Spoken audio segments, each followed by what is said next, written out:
What happens when the most powerful man in the city discovers the truth was a lie, and the miracle he abandoned is growing in the woman he destroyed? Damien Vescari never begged, never pleaded. He built an empire where his word was law and mercy was weakness. But when he saw his ex-wife across that rain-soaked street, one hand protecting the impossible curve of her belly, the ground beneath his carefully constructed world cracked wide open. The doctor said never. The divorce papers said final. But that baby bump said something else entirely. And Damien Vescari was about to learn that some mistakes can't be fixed with power, only with truth. Follow this story to the end, hit that like button, and comment what city you're watching from so I can see how far this journey reaches. The exam room smelled like antiseptic and the death of dreams. Damien Vescari sat perfectly still in the chair beside the examination table, his hands folded in his lap, his expression carved from granite. To anyone watching, he looked calm, composed, in control. But Leah knew better. She'd learned to read the microtensions in his jaw, the slight whitening of his knuckles, the way his breathing went shallow when the world wasn't bending to his will. Doctor. Patricia Chen sat across from them, her hands folded on the desk, her expression professionally sympathetic in that way that made Leah's stomach turn. She'd seen that look before, on social workers, on lawyers, on people who were about to deliver news that would fracture your life into before and after. I've reviewed all the tests, Dr. Chen said quietly. The hormone panels, the ultrasounds, the genetic screenings. I've consulted with 3 specialists, and I'm afraid the conclusion is unanimous. Leah felt Damien's hand find hers. His palm was warm, steady, but she could feel the tension vibrating beneath his skin like a wire pulled too tight. Mrs. Vescari, Dr. Chen continued, her eyes soft with practiced compassion. Your uterine scarring is extensive. The endometrial damage from your previous infection was severe. Combined with the structural abnormalities we've identified, the likelihood of you carrying a pregnancy to term is... She paused, choosing her words carefully. Statistically negligible.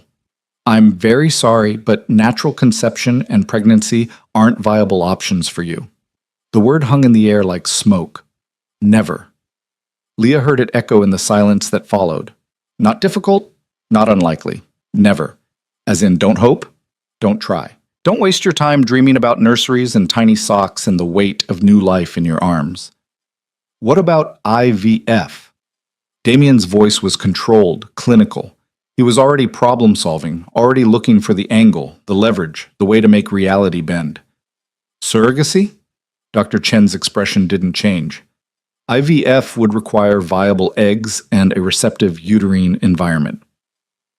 Mrs. Vescari's hormone levels and uterine condition make egg retrieval extremely difficult and implantation nearly impossible. As for surrogacy, yes, that could be an option, but it would require extensive legal planning, significant medical oversight, and there's no guarantee of success even then. So you're saying there's a chance? Damien's voice had that edge now, the one that made men twice his size step back. I'm saying, Doctor, Chen replied carefully, that the obstacles are significant enough that I would advise you both to explore other paths to building your family. Adoption. Foster care. There are many ways to... We don't want other paths. Damien's voice was still quiet, still controlled, but Leah felt him pulling away even as his hand remained in hers. We want our child. Dr. Chen's eyes flicked to Leah, a question in them, but Leah couldn't speak, couldn't breathe, couldn't do anything but sit there while the future she'd imagined, the one where she gave Damien the air he needed, where she proved her worth in the only currency his world understood, dissolved like sugar in rain. I understand this is devastating news, Dr. Chen said gently. I can recommend some excellent counselors who specialize in fertility grief, and if you decide to pursue surrogacy, I can refer you to We're done here. Damien stood, his movements precise and controlled. He didn't wait for Leah, didn't help her down from the table, just walked out of the room with the kind of quiet fury that made the air feel thin. Leah gathered her purse with shaking hands. Dr. Chen touched her arm gently. Mrs. Vescari, I know this is overwhelming, but please don't lose hope. There are options. Thank you, Leah whispered, because what else was there to say? She couldn't explain that for Damien Vescari, heir to the Vescari crime empire, options weren't good enough. Legacy wasn't negotiable. Blood wasn't optional. She found him in the parking garage, leaning against the black Mercedes, smoking a cigarette even though he'd quit 2 years ago. His profile was sharp against the concrete and shadow, beautiful and unreachable. "Damien, get in the car, Leah." She did. They drove home in silence, the city blurring past the tinted windows, neither of them speaking, neither of them touching. The 20-minute drive felt like crossing continents. Their penthouse overlooked the river, all glass and steel and carefully curated art that cost more than most people made in a year. Leah had decorated it herself, tried to make it feel like a home instead of a showroom. But tonight, walking into that beautiful, empty space, it felt exactly like what it was. A cage made of money and marble. Damien went straight to his study. He didn't slam the door. That would have been better, somehow. Instead, he closed it with a soft click that sounded like a verdict. Leah stood in the foyer, still wearing her coat, still holding her purse, trying to remember how to breathe. The first week, she told herself it was shock. He needed time to process, to grieve, to adjust to a future that looked different than the one he'd planned. She made his favorite meals, left them outside his study door. Most went untouched. She tried to talk to him, to reach past the walls he was building brick by silent brick. He was polite, distant, careful. Like she was a stranger he was trying not to offend. "We could look into surrogacy," she offered one night, her voice small in the cavernous bedroom they no longer shared in any meaningful way. Damien slept on his side, she slept on hers, and the space between them felt like an ocean. Dr. Chen said, "I heard what she said." Damien's voice was flat. He didn't look at her, just stared at the ceiling like the answers might be written there. "I'll think about it." But he didn't. She could tell. Because thinking required engagement, and Damien had already checked out. He was there physically, sleeping in their bed, eating breakfast at their table, kissing her forehead before he left for work.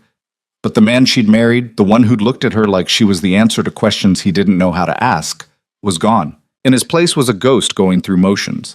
The second week, Leah stopped cooking, started sleeping in the guest room. If he noticed, he didn't say anything. The third week, she tried one more time. She found him in his study late one night, paperwork spread across the massive mahogany desk, a glass of scotch at his elbow. He looked up when she entered, and for a moment, just a heartbeat, she saw something in his eyes that looked like pain. "Can we talk?" she asked quietly. Damien set down his pen, gestured to the chair across from him, the same chair where business associates sat when they came to negotiate deals, where enemies sat before they became allies or corpses. Leah didn't sit. She stood in front of his desk, wrapped her arms around herself, and asked the question that had been burning in her chest for 3 weeks. "Are you leaving me?" Damien's expression didn't change. He picked up his scotch, took a slow sip, set it down with careful precision. "I don't know," he said finally. It was the honesty that broke her. If he'd lied, if he'd said, "Of course not," or "Don't be ridiculous," she could have clung to that. But Damien had always been brutally, devastatingly honest. It was one of the things she'd loved about him. "I can't give you what you need." The words tasted like ash in her mouth. "An heir, a legacy, the future you planned." "No," Damien agreed quietly. "You can't." Leah felt something inside her chest crack clean through. "So this is it? 3 years of marriage and one medical diagnosis erases everything?" "Don't." Damien's voice went sharp. "Don't make this about love. You know what my life requires, what my position demands. This isn't personal, Leah." "Not personal." She laughed, but it came out broken. "You're ending our marriage because my body failed you, and you're telling me it's not personal?" Damien stood, moved around the desk, but stopped 3 feet away. Close enough to touch, but he didn't. He never did anymore. "In my world," he said quietly, "legacy is survival. An heir isn't a luxury. It's insurance. It's the only thing that keeps vultures from circling. You think I'm being cruel, but I'm being practical. Without a clear line of succession, everything I've built becomes a target. Every rival, every ambitious lieutenant, every enemy I've made. They'll all come for it the moment they sense weakness." "So marry someone else," Leah whispered. "Find someone who can give you what I can't. But don't stand there and pretend this is strategy when it's just cowardice." His jaw tightened. For a moment she thought he might argue, might fight, might give her something real to push against. Instead, he just looked at her with those beautiful empty eyes and said, "Maybe you're right." The divorce took 6 weeks. No lawyers screaming across conference tables. No fights over assets or alimony. Damien gave her everything she asked for, and more. The apartment in the city, the car, enough money to live comfortably for the rest of her life. He was generous in the way powerful men are when they're trying to absolve themselves of guilt. They met one final time to sign the papers. A sterile office, a disinterested notary, 2 signatures that ended what 3 years couldn't sustain. Leah waited for him to say something, anything, an apology, an explanation, a moment of the man she'd married breaking through the ice. But Damien just stood, buttoned his jacket with mechanical precision, and walked out of the room without looking back. Leah sat there long after he'd gone, staring at her signature on the dissolution papers, wondering how a love that had felt so inevitable could end so quietly. No shouting, no tears, no dramatic goodbyes, just silence that felt like burial. 3 months later, Leah had built a new life from the ruins of the old one. She'd moved out of the penthouse, couldn't stand living in a space that still smelled like him, still echoed with memories of mornings wrapped in Egyptian cotton and nights spent talking until dawn. Instead, she'd found a small brownstone in a quieter neighborhood, the kind of place where people actually knew their neighbors' names. She'd started volunteering at a women's shelter, helping women who were escaping situations far worse than a broken marriage. It gave her purpose, reminded her that survival wasn't the same as living, but it was a start. She'd stopped checking Damien's social media, stopped torturing herself with photos of him at galas and charity events, always alone, always unreachable, always perfect. She'd started therapy, started yoga, started all the things women do when they're trying to piece themselves back together after men like Damien Viscari decide they're disposable. And then, on a random Tuesday afternoon, Leah's carefully reconstructed world tilted on its axis. She was in the bathroom of her brownstone, staring at 3 plastic sticks lined up on the marble counter. 3 different brands, 3 different tests, all telling her the same impossible thing. Pregnant. Leah's hand shook as she picked up the first test, held it up to the light like maybe the angle would change the result. But the pink lines were clear, unmistakable, unambiguous. She sat down on the bathroom floor, her back against the tub, and started laughing. Not the joyful kind, the kind that sounds too much like crying. Statistically negligible, Dr. Chen had said. Nearly impossible. But apparently, somewhere between nearly and never, Leah's body had decided to rewrite its own story. She should have been terrified. She was 29, newly divorced, and carrying the child of a man who'd walked away because she couldn't do exactly this. She should have been panicking, calling lawyers, figuring out how to tell Damien that the medical certainty that had destroyed their marriage was a lie. But all Leah felt was a fierce protective joy that started in her chest and spread like wildfire. This baby, this impossible, miraculous, stubborn little life, was hers. Not Damien's heir, not a legacy or insurance policy or strategic asset. Hers. And she wasn't going to share it with a man who'd proven that love was conditional on utility. The decision should have been harder. Should have involved soul-searching and moral debates and lengthy conversations with trusted friends. But Leah knew, with a clarity that surprised her, that telling Damien would mean losing control of the one thing in her life that was entirely hers. He'd want custody agreements and parenting schedules and DNA tests. He'd turn her miracle into a negotiation. Or worse, he'd decide that one baby wasn't enough to rebuild what they'd lost, that the damage was too deep, the trust too broken. And Leah couldn't survive him rejecting their child the way he'd rejected her. So she kept the secret. It was easier than she expected. They moved in completely different circles now. She deleted his number, blocked his social media, excised him from her life with surgical precision. She told her friends she was focusing on herself, took up residence in loose sweaters and flowing dresses, scheduled all her OB appointments in a practice across town, paid cash to avoid insurance trails. Dr. Sarah Kim was young, warm, and refreshingly honest. "Your file says you were told pregnancy was nearly impossible," Dr. Kim said during their first appointment, reviewing Leah's medical history with a slight frown. "But your hormone levels are excellent. Your uterine lining is responding beautifully. Everything looks healthy." "So the original diagnosis was wrong?" Leah asked quietly. Dr. Kim hesitated. I'd need to review the exact tests and findings from your previous physician, but based on what I'm seeing now, yes. It appears the severity of your condition was either misdiagnosed or has improved significantly. She looked up, her expression gentle. This is good news, Leah. Great news, actually. You're having a healthy pregnancy. Leah pressed her hand to her still flat stomach, feeling something shift in her chest. Relief, rage, a complicated grief for the marriage that had died from a lie neither of them had known to question. Does the father know? Dr. Kim asked carefully. No, Leah said firmly. And he won't. This is my baby, mine alone. Dr. Kim studied her for a moment, then nodded slowly. Okay, then let's make sure you and this little one stay healthy. As the weeks passed and her body changed, Leah felt herself transforming in ways that had nothing to do with the baby. She'd spent 3 years as Damien Viscari's wife, learning to be elegant and accommodating, learning to smile at the right moments and stay silent at the right times, learning to make herself small enough to fit into the spaces his empire left for her. But now, with life growing inside her, Leah felt herself expanding, taking up room, claiming space. She wasn't Damien's discarded wife anymore. She was a mother. And that identity, fierce and primal and entirely her own, was bigger than any marriage certificate or divorce decree. By the time she hit 5 months, the bump was undeniable. She stopped going to public places where she might be recognized, ordered groceries online, became a ghost in her own city. It should have felt lonely, isolating. Instead, it felt like freedom. The rain started just after 3 in the afternoon, turning the November sky the color of old bruises. Leah had a doctor's appointment at 4, which meant she needed to leave soon if she wanted to avoid traffic. She grabbed her raincoat, her purse, checked her reflection one last time in the hall mirror. At 5.5 months, there was no hiding it anymore. The bump was prominent, unmistakable, beautiful. She ran her hand over it gently, felt the flutter of movement that still took her breath away. Just you and me, little one, she whispered. That's all we need.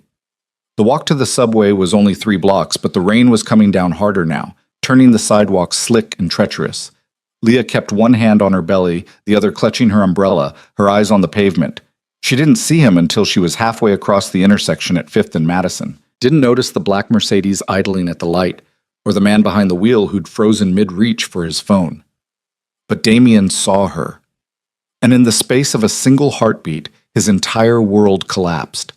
Because there, walking carefully through the rain with one protective hand curved over an unmistakable baby bump, was his ex-wife. Leah, who couldn't have children, who'd been told never by doctors who'd staked their reputations on that single, devastating word. Leah, who was very clearly, very undeniably pregnant. The car behind Damien honked. He didn't move, couldn't move, just sat there staring, his mind trying to catch up with what his eyes were seeing. The light changed. More horns. Damien pulled through the intersection on autopilot, found a parking spot half a block up, and abandoned the car with the engine still running. He followed her. Not as Damien Viscari, crime lord and empire builder. As a man who'd just seen the ghost of a future he'd murdered come back to life. Leah didn't notice him trailing 20 feet behind. She was focused on navigating the wet pavement, on protecting the precious cargo she carried, on getting to her appointment on time. She turned into a medical building on Lexington, shook out her umbrella in the lobby, headed for the elevators.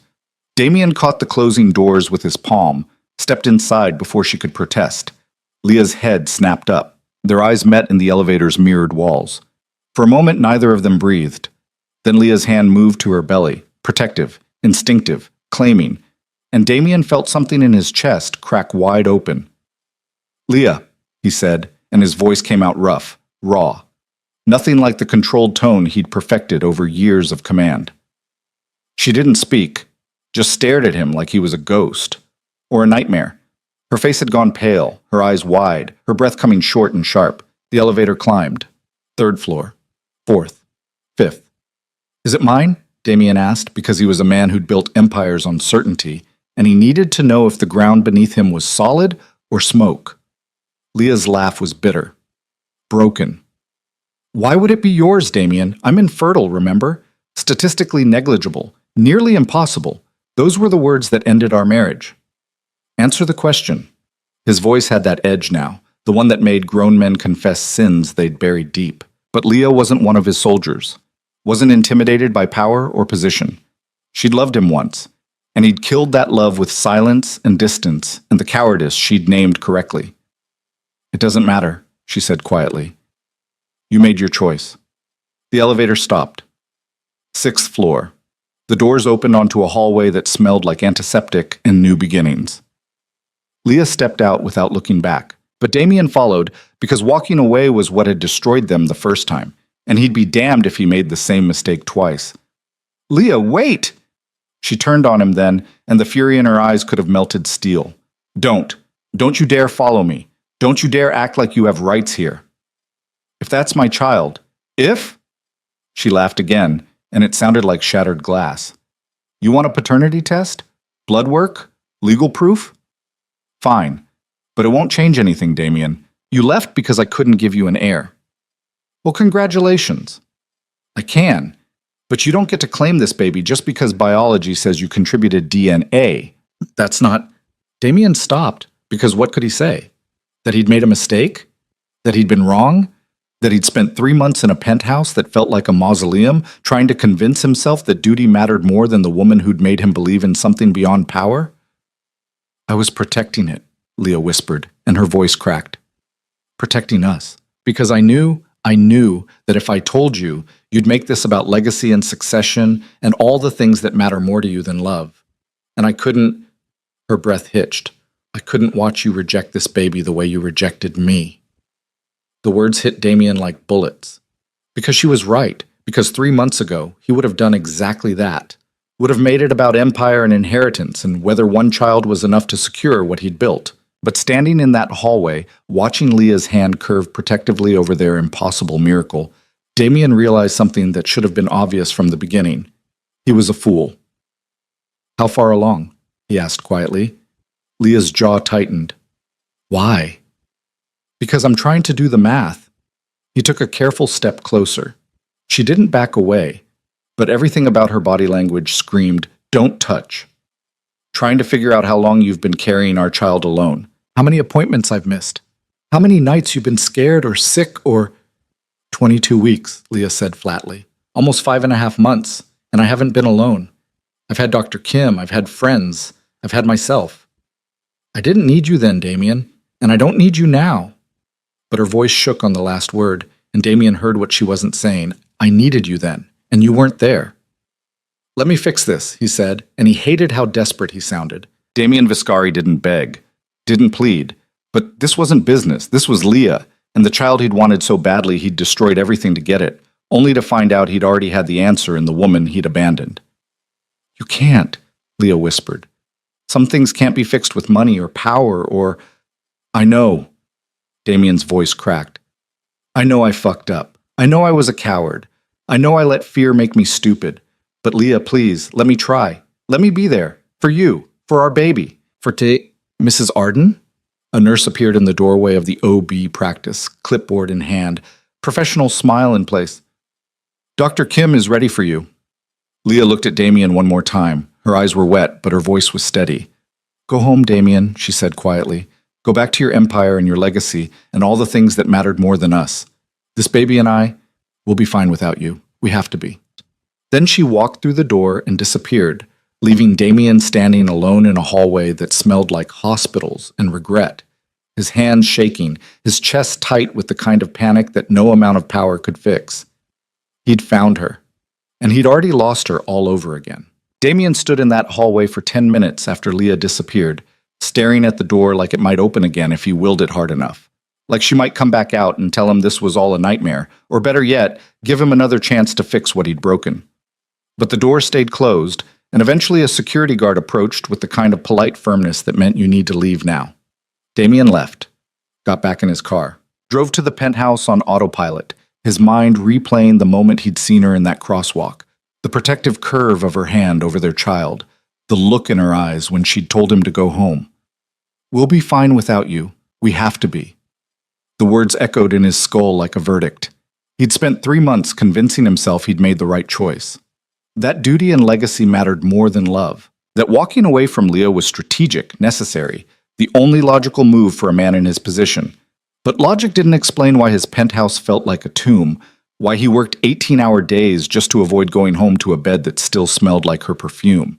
Why he'd fired 2 separate matchmakers his mother had hired because none of the women they'd paraded in front of him were Leah. And now he had proof that everything he'd destroyed was built on a lie. The diagnosis was wrong. Leah could have children, was having his child, had been carrying their baby for 5.5 months while he'd been playing at Moving On, pretending his world made sense without her in it. Damien poured himself 3 fingers of scotch and drank it standing at the window, looking out at the city lights blurring in the rain. Then he pulled out his phone and made a call. "Marcus?" he said when his head of security answered. "I need information. Everything you can find on Leah Arden, formerly Leah Viscari. Where she's living, where she's getting prenatal care, who she's been seeing. I want a full report by morning." "Boss," Marcus hesitated. "You sure that's wise? She's got a restraining order filed against—" "She what?" "Filed it 2 weeks ago. Protective order. Says you're not to come within 500 feet of her or her residence." Damien's hand tightened on the phone. I haven't been anywhere near—" "I know," Marcus said carefully. "Which is why the judge sealed it pending review. But it's there. Legal and binding. You approach her again, she can have you arrested." Damien closed his eyes. Of course Leah had protected herself. She was smart, strategic, always 3 moves ahead. She'd known he'd find out eventually, and she'd made sure she had legal armor in place before he could use his power to override her choices. "Cancel the report," Damien said quietly. "And Marcus? If anyone tries to follow her, surveil her, or invade her privacy in any way, I want their name, because I'll handle them personally." He hung up before Marcus could respond. For a long moment, Damien just stood there, scotch glass empty in his hand, rain hammering against the windows. Then he did something he hadn't done in 15 years. He called his mother. Gabriella Vescari answered on the second ring, her voice sharp, with the kind of alertness that came from decades of sleeping light in a world where enemies didn't knock. "Damien, it's 11 o'clock. Someone better be dead or dying." "Leah's pregnant." Silence. Then, "I'm coming over." She hung up. 20 minutes later, Gabriella swept into his penthouse like a force of nature wrapped in Chanel and controlled fury. She was 63, silver-haired, and more dangerous than half the men in Damien's organization. She'd survived 3 different attempts on her life, buried 2 husbands, and raised Damien to inherit an empire that should have destroyed him by the time he was 25. She looked at her son now with the kind of X-ray vision that had always seen past his carefully constructed masks. "Tell me everything," she commanded, settling onto his leather sofa like it was a throne. "And don't leave out the parts that make you look like an idiot." So Damien told her. The diagnosis. The divorce. Seeing Leah in the crosswalk. The confrontation in the elevator. The restraining order. When he finished, Gabriella was quiet for a long moment, studying him with dark eyes that missed nothing. "You're a fool," she said finally. "I know." "No, you don't. Because a fool learns from his mistakes. You're still making them." She leaned forward. "Did you ask her what happened? Did you question the original diagnosis? Did you do anything besides assume the worst and run?" The doctor said nearly impossible. Not impossible, nearly. And you heard what you wanted to hear because it gave you permission to be a coward. Gabriella's voice was scalpel sharp. Your father did the same thing when he found out I'd had 2 miscarriages before you. Decided I was defective. Started looking at younger, more fertile options. Her smile was cold. I made him regret that. Thoroughly. Damien had heard the stories, how his mother had systematically dismantled every potential replacement his father had considered, using blackmail and strategic alliances, and in one case, a very convenient car accident. By the time she was done, Antonio Viscari had learned that Gabriella wasn't disposable. And then she'd given him Damien, proving that persistence mattered more than probability. Leah's not you, Damien said quietly. No, Gabriella agreed. She's smarter. She got out before you completely destroyed her, and now she's protecting herself and her child from a man who proved that love is conditional on utility. She stood, smoothed her skirt with elegant precision. You want to fix this? Then you need to understand something, Damien. That baby isn't your heir. It's not your legacy. It's not insurance for your empire. It's a child, Leah's child. And if you can't see the difference, then she's right to keep you away. I know that, Damien said, and his voice cracked. I know I fucked up, but I don't know how to fix it when she won't even talk to me. Gabriella studied him for a long moment. Then she did something unexpected. She hugged him. It was brief, awkward. They weren't a physically affectionate family, but her hand squeezed his shoulder with surprising strength. Then you prove it, she said quietly. Not with words, with actions. You want Leah to believe you've changed? Show her. And Damien? She pulled back, met his eyes. If you hurt that girl again, restraining order or not, I'll make what I did to your father look like mercy. She left him standing in his empty penthouse, her words echoing in the silence. The next morning, Damien canceled all his meetings and did something he should have done 3 months ago. He went hunting for the truth. Dr. Patricia Chen's office was in a sleek medical complex in Midtown, all glass and minimalist design and carefully curated plants.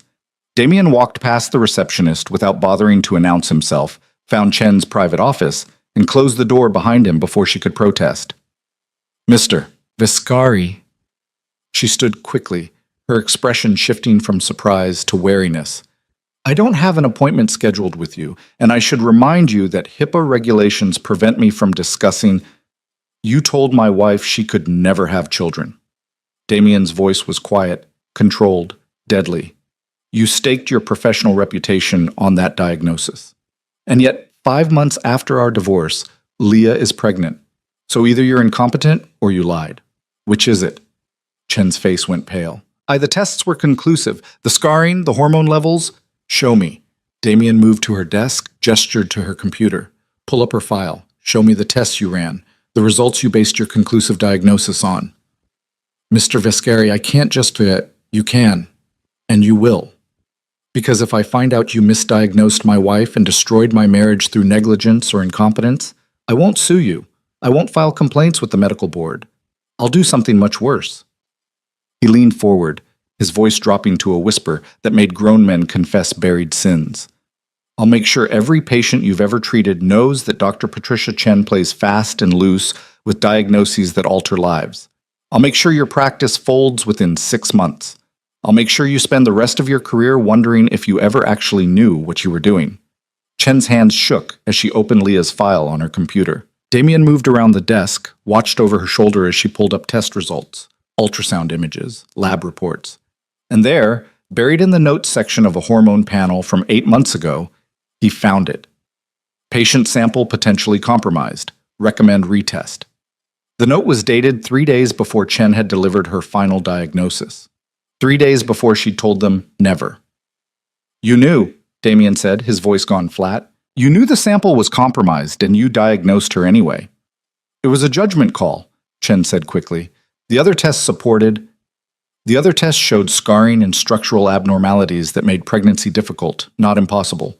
But you wanted to be certain, wanted to give us a clean answer, so you made an educated guess and sold it as fact.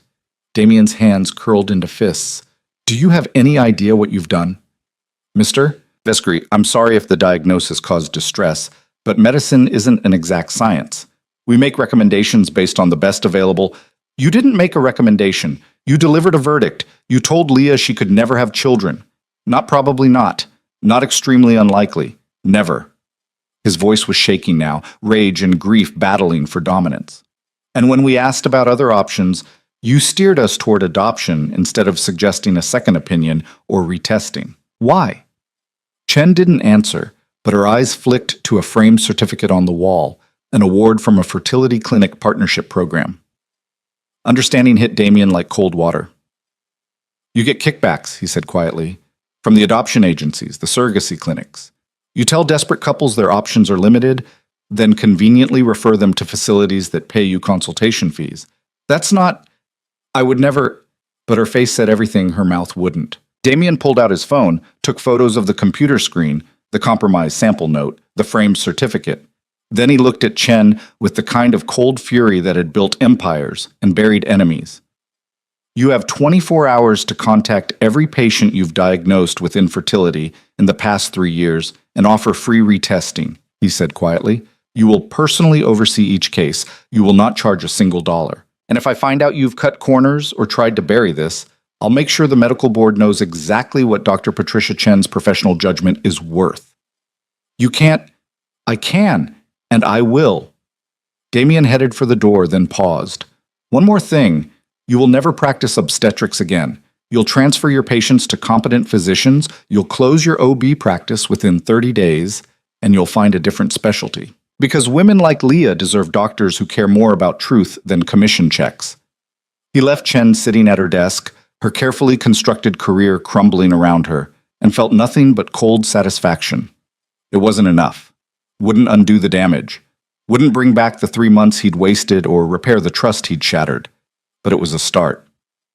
Damien spent the next week becoming an expert on prenatal care, high-risk pregnancies, and what a woman needed at 22 weeks. He read medical journals, consulted with 3 different obstetricians who had no idea they were advising a crime lord, learned about anatomy scans and glucose tests, and the difference between Braxton Hicks contractions and actual labor. He wasn't trying to insert himself into Leah's pregnancy. He was trying to understand what she was going through alone, what he should have been there for, what he'd abandoned her to face. Marcus found him in his study at 2 a.m, surrounded by pregnancy books and medical printouts, looking like he'd aged a decade in a week. "Boss," Marcus said carefully, "you've got the Castellano meeting at 8. You need sleep." "Cancel it." "Can't. They flew in from Chicago specifically for this. You blow them off. It sends the wrong message." Damien looked up, his eyes bloodshot. "Then it sends the wrong message. I don't care." Marcus studied him for a long moment. "This about Leah?" "Everything's about Leah." Damien rubbed his face. "I'm sitting here reading about fetal development and pregnancy complications, and all I can think is, she's been doing this alone for 5 months.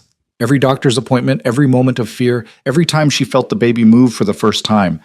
I wasn't there, and I can't—" His voice cracked. "I can't get that time back, Marcus." "No," Marcus agreed quietly.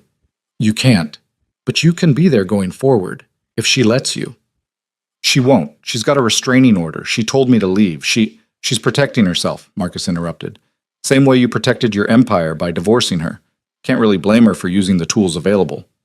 Damien was quiet for a moment. Then, "How do I prove I've changed when I can't even talk to her?" Marcus pulled up a chair, sat down across from his boss with the kind of familiarity that came from 15 years of loyalty. "You know what I remember about you and Leah," Marcus said. "The way she looked at you during your wedding, like you hung the moon, like you were the answer to questions she didn't know how to ask." He paused. "And I remember thinking, that girl's going to get hurt, because you don't know how to let people in. You protect, you provide, you control, but you don't trust." "Not really." "I trusted her." "Did you?" Marcus leaned forward. "Because the moment things got hard, the moment you couldn't control the outcome, you ran. You dressed it up as duty and legacy and all that noble bullshit, but really, you were just scared. Scared that if you stayed and she couldn't give you what you needed, you'd resent her. Scared that love wouldn't be enough." The words hit too close to truth. "So what do I do?" Damien asked, and he hated how lost he sounded. "How do I prove I'm not that man anymore?" Marcus smiled slightly. "You stop trying to prove anything. You just be better. Show up, not for the baby, not for your legacy. For her, because she matters, because she's worth it, because love isn't about what someone can give you, it's about what you're willing to give them. She won't let me near her. Then you respect that boundary. You don't push. Don't manipulate. Don't use your power to force your way back in." Marcus stood. "You want Leah back? You earn it. Slowly, carefully, by proving that you understand what you lost and why you lost it. And if she never forgives you, you live with that. Because that's what real love looks like, respecting her choice even when it destroys you." He left Damien alone with books about pregnancy and the uncomfortable realization that everything he'd learned about power and control was useless here. You couldn't negotiate with heartbreak, couldn't leverage your way back into someone's life, couldn't force someone to forgive you just because you'd finally understood what you'd thrown away. All you could do was change and hope it was enough. 3 days later, Damien received an envelope. It was delivered to his office by a law firm he didn't recognize, marked confidential in red letters. Inside was a single document, a paternity acknowledgement form, and a note written in Leah's elegant script. "Since you asked, yes, it's yours. DNA test included for your legal peace of mind. I'm not interested in child support, custody negotiations, or your involvement, but you deserve to know the truth. The baby is due April 15th. A girl. That's all the information you're entitled to. Leah attached was a lab report from a prenatal paternity test, the kind done through Leah's blood work. Conclusive. Definitive. The baby was his. A girl. Damien read the note 3 times, his hands shaking. She'd given him everything he'd asked for: confirmation, medical proof, legal clarity. And in the same breath, she'd made it clear that none of it mattered, that biology didn't equal rights, that he'd forfeited his place in their daughter's life when he'd signed the divorce papers. The cruelty was that Leah was being completely reasonable. She wasn't keeping him away out of spite. She was protecting herself and their child from a man who'd proven that love was conditional. And Damien had no argument against that. No defense. No way to claim he deserved better. But that night, alone in his penthouse, he made a decision. He couldn't force Leah to let him in. Couldn't manipulate or negotiate or buy his way back into her life. But he could make sure that when their daughter was born, when she was old enough to ask questions about her father, Leah would have answers that didn't make him a monster. He could be better. Not for redemption, not for forgiveness, but because their daughter deserved a father who'd learned what mattered before she was old enough to be disappointed. So Damien started making changes. He established a trust fund in Leah's name, not as a bribe, but as security. Money she could access for medical bills, baby supplies, anything she needed without ever having to ask him for it. He made sure the paperwork was ironclad, no strings attached, managed by a neutral third party. He submitted himself to background checks for custody purposes, not because he was demanding custody, but because he wanted documentation proving he was stable, reliable, not a danger to their child. He started therapy. Real therapy, not the corporate counseling he'd done to check a box.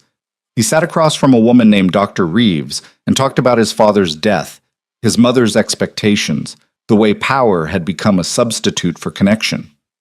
He dismantled the parts of his empire that operated in gray areas, not because it was strategic, but because he wanted to be someone his daughter could be proud of. He cut ties with contacts who dealt in human trafficking, shut down operations that profited from suffering, redirected resources toward legitimate businesses. His lieutenants thought he was having a breakdown. His mother called it finally growing up. Marcus just watched with quiet approval. And through it all, Damien kept his distance from Leah, respected the boundaries she'd set, didn't try to force contact or manipulate circumstances to bring them together. But he thought about her constantly, wondered if she was sleeping okay, if the baby was moving, if she was scared or excited or both, if she ever thought about him and felt anything besides justified anger. 6 weeks after receiving her note, Damien got a call from an unknown number. Mr. Vescari, this is Dr. Sarah Kim. I'm Leah's obstetrician. Damien's heart stopped. Is she okay? Is the baby... Everyone's fine, Dr. Kim said quickly. But I'm calling because Leah had a complication yesterday. Nothing serious, some spotting, probably from stress. But we've put her on modified bed rest for the next 2 weeks, and she's struggling. Struggling how? She lives alone, no family in the city. Her friends are helpful, but they have jobs, lives. She needs someone to help with groceries, cooking, making sure she's following medical orders. Someone to... Dr. Kim paused. She didn't want me to call you. Made me promise I wouldn't. But Mr. Vescari, she's 28 weeks pregnant, on bed rest, and trying to do everything herself because she's too proud to ask for help. And I'm worried. Damien was already grabbing his keys. What's her address? I can't give you that. HIPAA regulations? And also she'd kill me. But Dr. Kim's voice softened. There's a service that delivers prepared meals for people on bed rest. I could arrange it, put it under anonymous donor. She wouldn't have to know it was from you. Mate, it wasn't enough. Wasn't nearly enough. But it was something. Do it, Damien said. Whatever she needs, meals, medical supplies, anything. Send me the bill. There's one more thing, Dr. Kim said quietly. Her next ultrasound is in 3 days. The anatomy scan showed something the radiologist wants to follow up on. Probably nothing, but Leah's terrified. She asked if someone could come with her, and I know she doesn't have... She stopped. I'm overstepping. I know I am. But that woman is carrying your child alone, and she's scared, and maybe you don't deserve to be there. But the baby deserves a father who shows up. The line went dead. Damien stood in his office, phone in hand, his mind racing. He couldn't go. Leah had a restraining order, had told him explicitly to stay away. Showing up at her ultrasound would violate every boundary she'd set. But their daughter might be facing a medical complication, and Leah was terrified. And every instinct Damien had was screaming at him to do something. He called his lawyer. "I need you to file a motion to modify the restraining order," Damien said, "specifically for medical appointments related to the pregnancy. I'm not asking for custody or visitation, just the right to be present for our daughter's medical care." "Damien, that's going to require Leah's consent or a court order, and given the circumstances, then we go to court. Tomorrow. I'll testify. I'll admit to every mistake I made. But I'm not sitting at home while my daughter might be facing health problems and Leah's going through it alone." The hearing was scheduled for the next morning. Damien showed up in a suit, no bodyguards, no intimidation tactics. Just him and a lawyer facing a judge who looked thoroughly unimpressed with the whole situation. Leah was there too, 7 months pregnant, dark circles under her eyes, wearing a loose dress, and the kind of exhaustion that went bone deep. Their eyes met across the courtroom, and Damien saw fear and fury, and something that might have been hope before she looked away. The judge reviewed the motion, reviewed the restraining order, then looked at both of them with the expression of someone who'd seen too many broken relationships parade through her courtroom. "Mr. Viscari," she said, "you have 3 minutes to explain why I should grant you access to medical appointments for a child whose mother has explicitly stated she wants nothing to do with you." Damien stood. He didn't have notes. Didn't have a prepared statement. Just truth that had been choking him for months. "Your Honor, I don't deserve access. I don't deserve anything from Leah. I destroyed our marriage because I was a coward who chose certainty over love. When we received a medical diagnosis that said children were nearly impossible, I heard never and used it as permission to walk away. I told myself it was about duty and legacy, but really, I was just scared. Scared that if I stayed and we couldn't have children, I'd resent her. Scared that love wouldn't be enough." He could see Leah's hands clenched in her lap, her jaw tight. "And then I found out the diagnosis was wrong, that Leah was pregnant, that everything I'd destroyed was built on a lie." Damien's voice cracked. "I'm not asking for forgiveness. I'm not even asking for a relationship. But our daughter—" He had to stop, breathe. "Our daughter might be facing medical complications, and Leah is terrified, and I know I have no right to be there. But if something's wrong, if our baby needs help, I want to be able to do something, even if it's just standing in a waiting room, even if Leah never speaks to me. I need to be there." The judge looked at Leah. "Mrs. Arden, you have a response?" Leah stood slowly, one hand on her belly. When she spoke, her voice was steady, but Damien could hear the tremor underneath. "Your Honor, everything Mr. Viscari said is true. He did destroy our marriage. He did walk away. And when I found out I was pregnant, I made a choice to protect myself and my baby from a man who'd proven that love comes with conditions." She paused.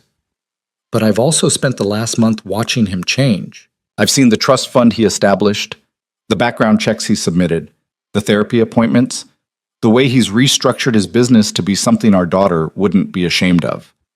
Damien's breath caught. She'd been watching, paying attention, seeing his attempts to be better even when he thought she'd shut him out completely. "I don't forgive him," Leah continued. "I don't know if I ever will, but—" Her voice broke. "But our baby deserves a father who shows up. And if he's willing to do that, willing to respect my boundaries and my choices, then—" She looked directly at Damien for the first time. "Then yes, he can come to the ultrasound, just that, nothing more." The judge granted the modification. Limited access to prenatal appointments only. No contact outside medical facilities. No communication unless Leah initiated it. It was the smallest victory imaginable, and it felt like Damien had been given back the world. The ultrasound was scheduled for 2 p.m. at a private medical facility on the Upper East Side.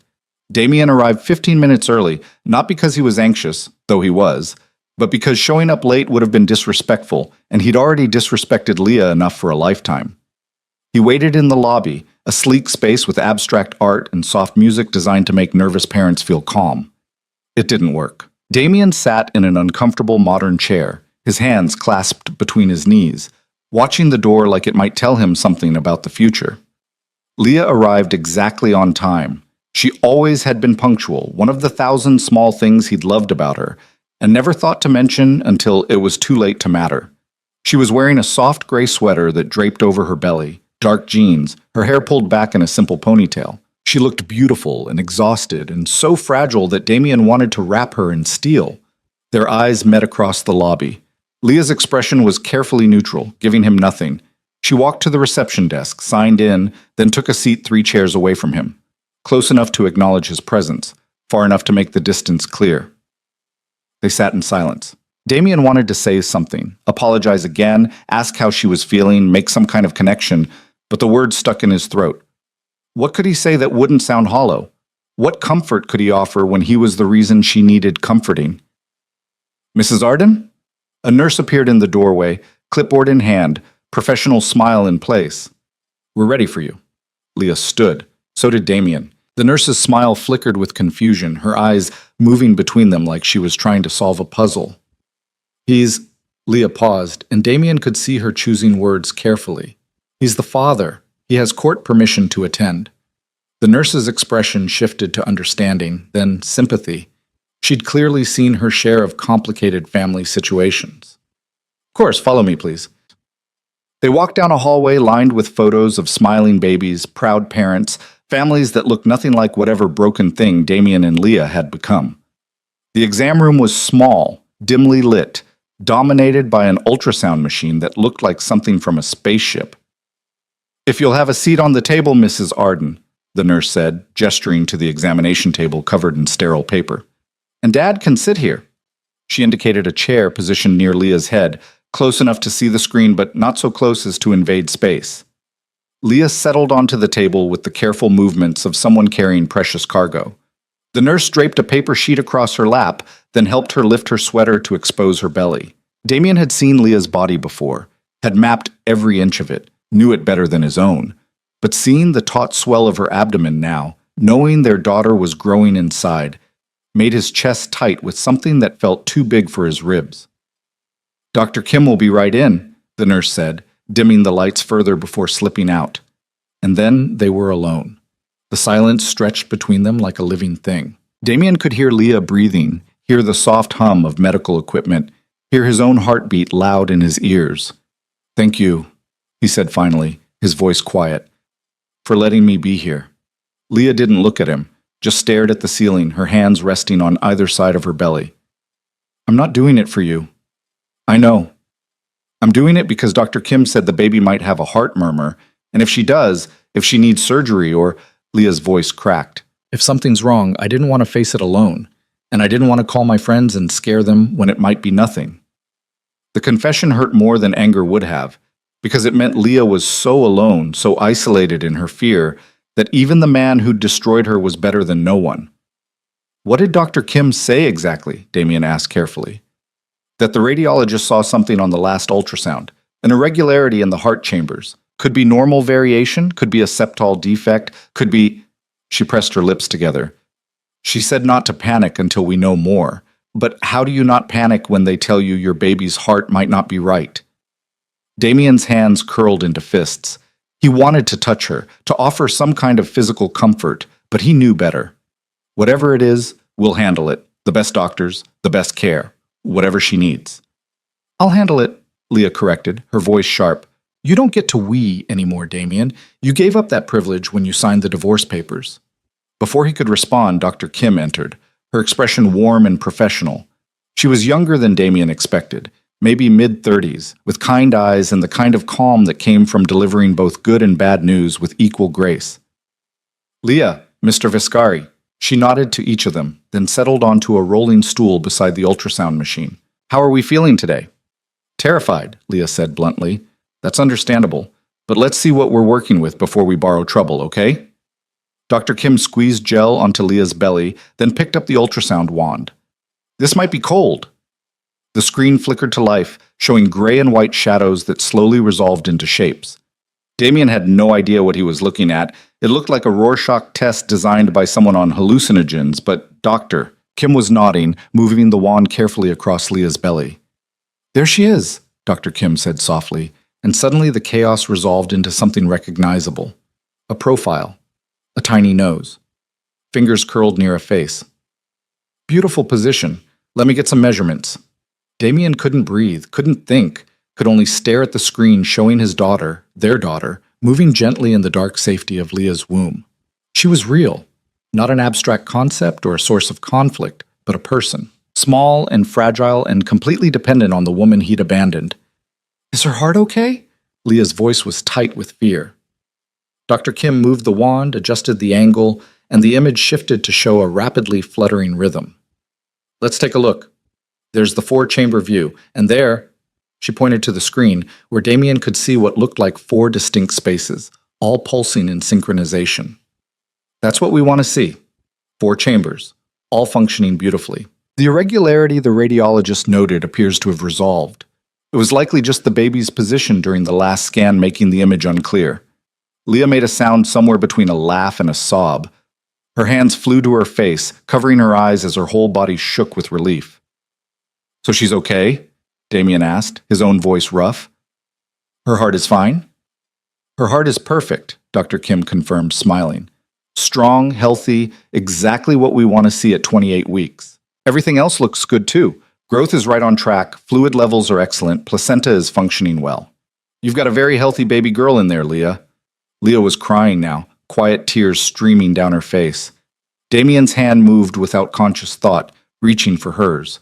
Their fingers touched for just a moment, barely a second, before Leah pulled away, wiping her face with shaking hands. Can you tell her weight? Leah asked, her voice steadier now. Let me get some measurements. Dr. Kim moved the wand again, clicking keys on the machine, taking readings. Based on her femur length and abdominal circumference, I'd estimate she's about 2.5 pounds right now, right where she should be. 2.5 pounds. Damien tried to imagine something that small, that light, and couldn't. She was barely bigger than a bag of sugar, and yet she had fingers and toes, and a heart that beat strong enough to show up on a screen. Do you want prints? Dr. Kim asked, glancing between them. I can give you both copies. Leah looked at Damien, her expression unreadable. Then she nodded once. Yes, please. Dr. Kim printed several images, profile shots, the four-chamber heart view, a perfect picture of a tiny hand with all 5 fingers visible. She handed half to Leah, half to Damien. Everything looks excellent, Dr. Kim said as she cleaned the gel off Leah's belly. Keep up with the modified bed rest for another week, then we can reassess. Your blood pressure is a little elevated, which isn't surprising given the stress, but we'll keep an eye on it. Any questions? Leah shook her head, still staring at the ultrasound photos in her hands like they might disappear. Mr. Viscari? Dr. Kim turned to him. Damien had 1,000 questions. About what Leah should eat, what was safe, what signs meant emergency, how to tell if the baby was in distress. But asking them would mean admitting how little he knew, how absent he'd been, how desperately he wanted to be involved in a life he'd forfeited the right to share. Just one, he said quietly. Is there anything I can do to help? Anything Leah needs that I can provide? Dr. Kim looked at Leah, clearly deferring to her. Leah's jaw tightened. I don't need anything from you, she said. The bed rest, Dr. Kim interjected gently. Leah, you're still on modified restrictions. You need help with meals, groceries, basic household tasks. I know you've been managing, but I'm fine, Leah insisted. You're exhausted, Dr. Kim countered, her voice kind but firm. And stress isn't good for your blood pressure. If Mr. Viscari is offering support, he's not offering support. He's offering money. It's not the same thing. Leah sat up, pulled her sweater down, her movements sharp with frustration. I appreciate the concern, Doctor. Kim, but I've been handling this alone for 7 months. I can handle another 3. She slid off the table, grabbed her purse, and walked out of the exam room without looking at Damien. He started to follow, but Dr. Kim's hand on his arm stopped him. Give her a minute, she said quietly. That was a lot of fear for one afternoon. She needs to process. She won't let me help. Can you blame her? Dr. Kim's expression was sympathetic but direct. You proved that your support comes with conditions. That when things get hard, you leave. She's protecting herself and her baby. That's not spite, Mr. Viscari. That's survival. The words landed like punches. Because they were true. Because Damien had done exactly that. Proven that his love had limits, that his commitment came with fine print, that Leah couldn't count on him when it mattered. How do I fix it? He asked, and he sounded lost even to his own ears. Dr. Kim smiled sadly. You don't fix it. You just keep showing up, keep being present, keep proving that you've changed. And maybe, eventually she'll believe you. But, Damien? She looked at him seriously. If you're doing this to ease your guilt or because you want absolution, don't. That's not fair to her or the baby. You show up because it's the right thing to do, even if Leah never forgives you. Even if you never get what you want. Can you do that? Damien looked down at the ultrasound photos in his hand, at the profile of a daughter who didn't know him, who might never know him, who existed because of a miracle and a misdiagnosis, and two people who'd loved each other badly. Yes, he said. I can do that. He found Leah in the parking garage, standing beside her car, a sensible sedan, nothing like the luxury vehicles she'd driven as his wife, with her forehead resting against the driver's side window. Her shoulders were shaking. She was crying, trying to hide it, trying to hold herself together the way she'd had to for months. Damien stopped 10 feet away, close enough that she'd know he was there, far enough to respect the boundaries she'd drawn. Leah? She didn't turn around. Go away, Damien. I will, in a minute, but first, I need to say something. I don't want to hear, I know, but I need you to hear it anyway. He took a careful breath. I'm not here because I want custody, or because I think biology gives me rights, or because I'm trying to manipulate my way back into your life. I'm here because our daughter deserves better than the father I've been. And whether you forgive me or not, whether you let me be part of her life or not, I'm going to be better. I'm going to show up. I'm going to make sure that when she's old enough to ask about me, you can tell her something other than he left. Leah turned then, her face wet with tears, her expression raw. You think that makes it okay? You think showing up to one ultrasound erases what you did? No, nothing erases it. Nothing makes it okay. Damien's voice cracked. But I'm not asking for forgiveness, Leah. I'm asking for the chance to be the father our daughter deserves, even if I never get to be anything to you again. She stared at him for a long moment, her eyes searching his face like she was looking for lies, for manipulation, for the angle. Then she wrapped her arms around herself, suddenly looking smaller than he'd ever seen her. I was so scared, she whispered.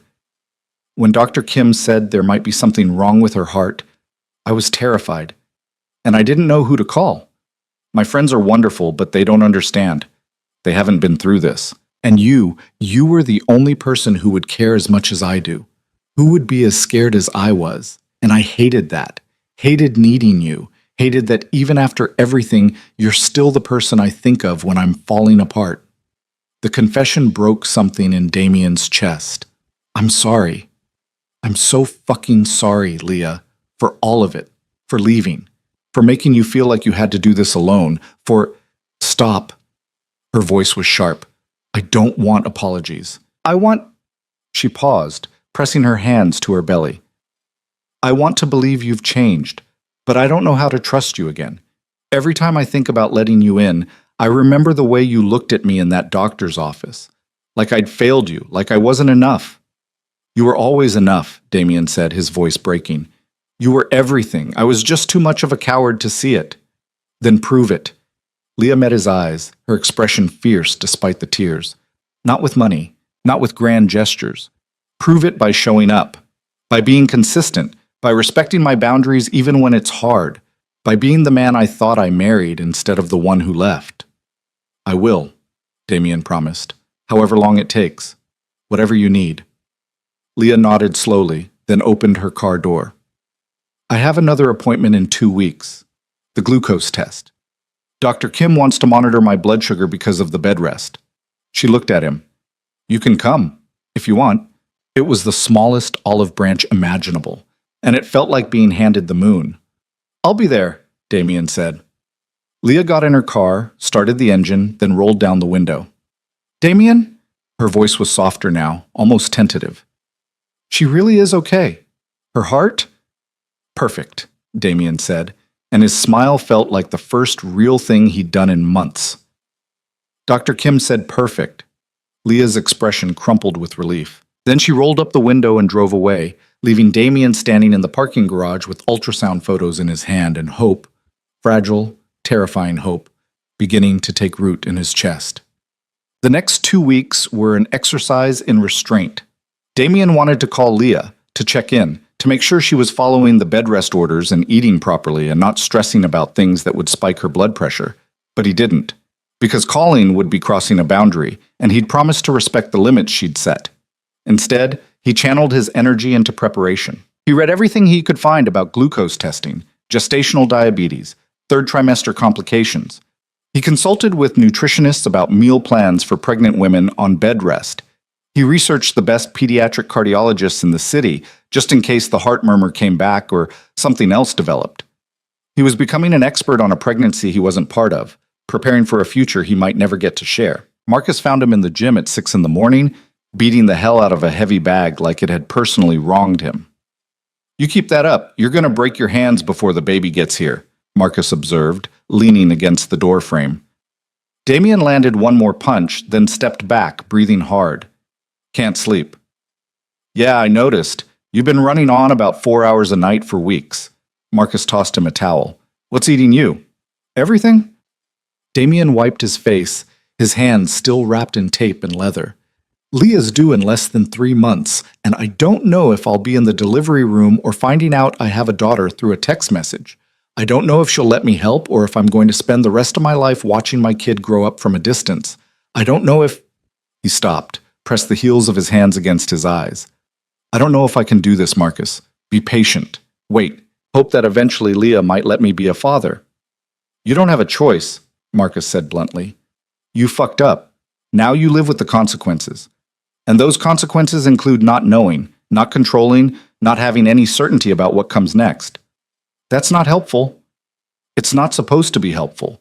It's supposed to be true." Marcus pulled up a bench, sat down. "You know what your problem is, boss? You're used to winning, used to getting what you want through strategy and leverage and force of will. But this isn't a negotiation. It's not a business deal. It's a relationship with a woman you hurt and a kid you haven't met. And the only way through is to be patient and consistent and to accept that you might not get what you want. And if Leah never forgives me, then you still show up for your daughter. You still be a good father. You still prove that you're more than the man who left." Marcus stood. "This isn't about winning Leah back, Damien. This is about being the person your kid deserves. Everything else is secondary." The words settled over Damien like a weight. Because Marcus was right. He'd been so focused on proving himself to Leah, on earning back what he'd lost, that he'd forgotten the actual point. His daughter. Who would be here in less than 3 months? Who would need a father, whether Leah forgave him or not? That night, Damien started writing letters. He didn't know if he'd ever give them to his daughter. Didn't know if Leah would let him be part of her life enough for letters to matter. But he wrote them anyway. Letters about who he was, who he'd been, what he'd learned. Letters about her mother, how strong Leah was, how brave, how she'd carried their daughter alone and never complained. Letters about his mistakes, his regrets, the ways he'd failed before she was even born. He wrote about love, about how he'd thought it was something you earned through achievement and utility, something that came with conditions. About how Leah had taught him that real love was messy and unconditional and sometimes meant showing up even when you didn't get what you wanted. He wrote about legacy, about how he'd built an empire thinking it would give him immortality, only to realize that the only legacy that mattered was the kind you left in the people who came after you. He wrote until his hands cramped, filling a leather journal with words his daughter might never read. But writing them felt like preparation, like becoming someone who deserved to be called a father. Check.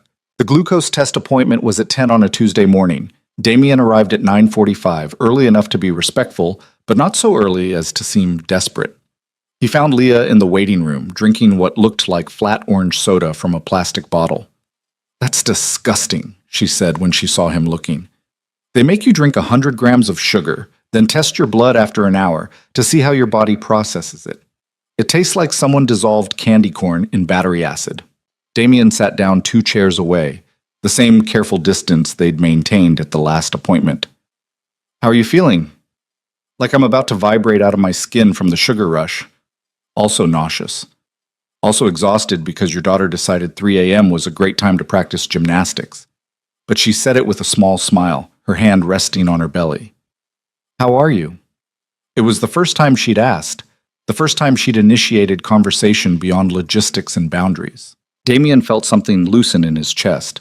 Terrified, he admitted, Reading too much, sleeping too little, trying to figure out how to be a good father when I don't have a roadmap. Leah studied him for a moment. You've been going to therapy. It wasn't a question. Damien wondered how she knew, then remembered that Leah had always been observant, always picking up on details other people missed. Twice a week, he confirmed. Dr. Reeves. She specializes in attachment issues and childhood trauma. Is it helping? It's making me realize how much I don't know about myself. How much of my identity was wrapped up in control and power and never showing weakness. He paused. She says I use empire building as a substitute for actual connection. That I learned early that people leave, so I made myself indispensable instead of vulnerable. Leah was quiet for a moment. Your father died when you were 12. 13. Car accident. Damien's voice was flat, the way it always was when he talked about Antonio Viscari. One day he was there, the next he was gone. And my mother, she didn't have time to grieve. She had to hold the empire together, keep the vultures from taking everything we'd built. So I learned that emotion was a luxury, that survival meant being strong. I'm sorry, Leah said quietly. I knew he died young, but you never talked about it. About him. Talking about it meant feeling it, and feeling it meant... Damien stopped, pressed his lips together. I'm learning that avoiding pain doesn't make it go away. It just makes it come out sideways. In divorces and bad decisions, and pushing away the people who matter. Before Leah could respond, the nurse called her name. They went back together, through the now familiar hallway to an exam room where a phlebotomist waited with supplies. Mrs. Arden, the phlebotomist said cheerfully. How are we doing today? Ready for the blood draw? As ready as I'll ever be, Leah said, settling into the chair. She held out her arm, looked away as the phlebotomist tied the tourniquet and swabbed her inner elbow. Damien saw her flinch when the needle went in, saw her hand curl into a fist. Without thinking, he reached over and took her other hand. Leah's fingers tightened around his, holding on like he was an anchor. The phlebotomist filled 3 vials, labeled them efficiently, then pressed gauze to Leah's arm. All done. Keep pressure on that for a few minutes. Dr. Kim will have your results in about 15 minutes. They sat in the exam room waiting, Leah still holding Damien's hand like she'd forgotten to let go. The silence wasn't comfortable exactly, but it wasn't hostile either. Just 2 people waiting for news about a baby they'd made in better times. I've been thinking about names, Leah said suddenly. For the baby. Damien's heart kicked. Yeah? I like Elena. It was my grandmother's name. She died when I was 8, but I remember her as the kindest person I ever knew. Strong, but gentle. She used to tell me that being soft wasn't the same as being weak. Elena, Damien repeated, testing it out. Elena Viscari. Elena Arden, Leah corrected sharply, then softer. Or maybe Elena Arden Viscari, I haven't decided. But the hyphen felt like a gift, like Leah acknowledging that their daughter belonged to both of them, even if they didn't belong to each other anymore. I think it's perfect, Damien said. Your grandmother would be honored. Leah smiled, small but real. She would have liked you. If you'd met before... She stopped, the sentence hanging unfinished. Before you left. Before we fell apart. Before everything went wrong. Dr. Kim knocked once, then entered with a tablet in hand. Good news. Your glucose levels are completely normal. No signs of gestational diabetes. You can go back to regular eating, though I'd still recommend keeping an eye on refined sugars and staying hydrated. So the bed rest can end? Leah asked hopefully. Another week, just to be safe. Your blood pressure is still a little elevated, and I want to make sure we're out of the woods before you go back to normal activity. But you're doing great, Leah. Baby's doing great. We're right on track for a healthy delivery. Relief flooded Leah's face. Thank you. Thank you so much. After Dr. Kim left, they walked out together. Leah moving slowly in the careful way of women in their 3rd trimester. When they reached the parking garage, Damien stopped. Can I ask you something? He said. Leah turned, wary. What? When you're cleared from bed rest, when things settle down, would you let me take you to dinner? Not a date. Just 2 people trying to figure out how to co-parent, trying to build something functional out of the wreckage we made. Leah was quiet for a long time, studying his face like she was weighing truth against history. One dinner, she said finally. Somewhere quiet.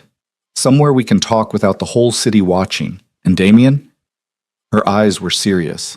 If you try to turn it into more than co-parenting, if you push or manipulate or try to leverage this into something I'm not ready for, I walk. And I don't give you another chance. Are we clear? Crystal, Damien said and meant it. Okay. Leah took a breath. Then, yes, one dinner, after the bed rest ends, after I can sit through a meal without feeling like I'm about to fall apart. She got in her car and drove away, leaving Damien standing in the dim parking garage with hope burning bright enough to hurt. One dinner, one chance to prove he'd changed, one opportunity to show Leah that the man who'd left wasn't the man he was anymore. He couldn't afford to waste it. The dinner was scheduled for a Saturday evening, 2 weeks after Leah's bed rest officially ended. Damien chose a small Italian restaurant in Brooklyn, far from the Manhattan circles where his name carried weight and whispers. The kind of place with checkered tablecloths and family recipes that had been passed down through generations, where the owner knew everyone's name and treated diners like guests in his home. Damien arrived 20 minutes early, checked the private corner table he'd reserved, made sure the lighting was soft and the noise level low enough for conversation. He was wearing dark slacks and a gray sweater, no suit, no tie, trying to look like a man instead of an empire. His hands were shaking. He couldn't remember the last time he'd been this nervous. Leah arrived exactly on time, and the sight of her made Damien's breath catch. She was 8 months pregnant now, her belly prominent and beautiful beneath a deep blue dress that draped elegantly over her curves. Her hair was down, falling in soft waves around her shoulders. She looked radiant and exhausted, and so achingly familiar that Damien felt the loss of her all over again. He stood when she approached, pulled out her chair, waited until she was settled before taking his own seat across from her. "Thank you for coming," he said quietly. "Thank you for picking somewhere I could actually fit into a booth," Leah replied with a small smile, gesturing to her belly. "I'm at the stage where restaurant seating is a legitimate concern." The owner appeared immediately, an older man named Paolo, who greeted them with genuine warmth and no recognition. He brought water, bread, a small dish of olive oil infused with herbs. Leah tore off a piece of bread, dipped it, ate it with an expression of pure relief. "I've been craving carbs for weeks," she admitted. "Dr. Kim said my glucose levels are fine, so I'm allowed to enjoy bread again without guilt." They ordered simply. Leah chose pasta with a light marinara sauce, easy on her increasingly finicky stomach. Damien ordered the same, not because he wanted it, but because matching her felt safer than making independent choices. When Paolo disappeared into the kitchen, silence settled over their table. Not hostile, but weighted with everything they weren't saying. "I don't know how to do this," Leah said finally, her hands wrapped around her water glass. "How to sit across from you and pretend we're just two people discussing co-parenting when I can't stop remembering what we were." "Then don't pretend," Damien said. "Tell me what you're really thinking, what you really feel." "I can handle your anger, Leah. I can't handle the walls." She looked at him for a long moment, her expression unreadable. Then she took a breath and spoke with brutal honesty. "I'm furious with you," she said quietly. "Every day. Every time I struggle to put on my shoes or get up from a chair or sleep through the night because your daughter is using my ribs as a jungle gym, I remember that I'm doing this alone because you walked away, and it makes me so angry I can barely breathe." Damien forced himself to hold her gaze, to not look away or defend or explain, just to listen.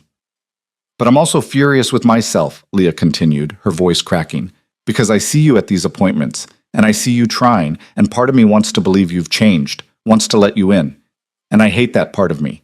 I hate that after everything, I still—" She stopped, pressed her lips together. "I hate that it's not as simple as just hating you."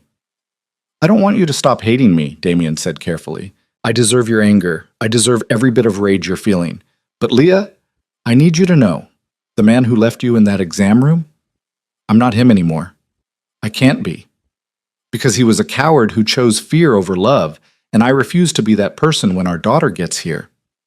"Words are easy, Damien. You've always been good with words." "Then forget the words. Look at what I've done." Damien leaned forward. "I didn't contest the restraining order. I didn't use my power to force my way into your life. I respected every boundary you set, even when it killed me. I restructured my business, cut ties with operations I should have walked away from years ago. I established a trust in your name with no strings attached. I started therapy. I showed up to every appointment you allowed, and I've been writing letters to Elena, letters I might never give her, because I needed to figure out who I am beyond empire and control. Leah's eyes were wet. You've been writing her letters? Every night. About her mother. About my mistakes. About what I hope her life will be. Damien's voice roughened. About how love isn't ownership. How being a father isn't about legacy or succession, but about showing up, about being steady, about loving someone even when they can't love you back. Damien, I'm not asking for forgiveness, he interrupted gently. I'm not asking you to forget what I did or trust me like you did before. I'm just asking you to let me prove that change is real, that the man sitting across from you now is the one I should have been all along. Their food arrived, steam rising from plates of perfectly cooked pasta. Leah picked up her fork, twirled it absently through the noodles, but didn't eat, just stared at her plate like it might hold answers. The night you left, she said finally, her voice barely above a whisper, I sat in our bedroom and tried to understand what I'd done wrong, what I could have done differently. If I'd been prettier, smarter, more interesting, maybe you would have stayed. Maybe I would have been enough. Damien felt like she'd reached across the table and carved out his heart. Leah, I know now that wasn't true. That your leaving was about you, not me. But that knowledge doesn't erase the months I spent feeling worthless, feeling like I'd failed at the one thing that mattered in your world. She looked up, met his eyes. You broke something in me, Damien, and I've spent 7 months trying to put myself back together, trying to become someone who doesn't need validation from a man who proved love comes with conditions. I'm sorry, Damien said, and his voice cracked. I'm so fucking sorry. I can't fix what I broke, can't undo the damage. But I swear to you, Leah, I will spend the rest of my life making sure Elena never feels the way I made you feel, never questions her worth, never thinks love is something she has to earn. Leah's hands shook as she set down her fork. That's what scares me most. Not that you'll be a bad father, but that you'll be a good one.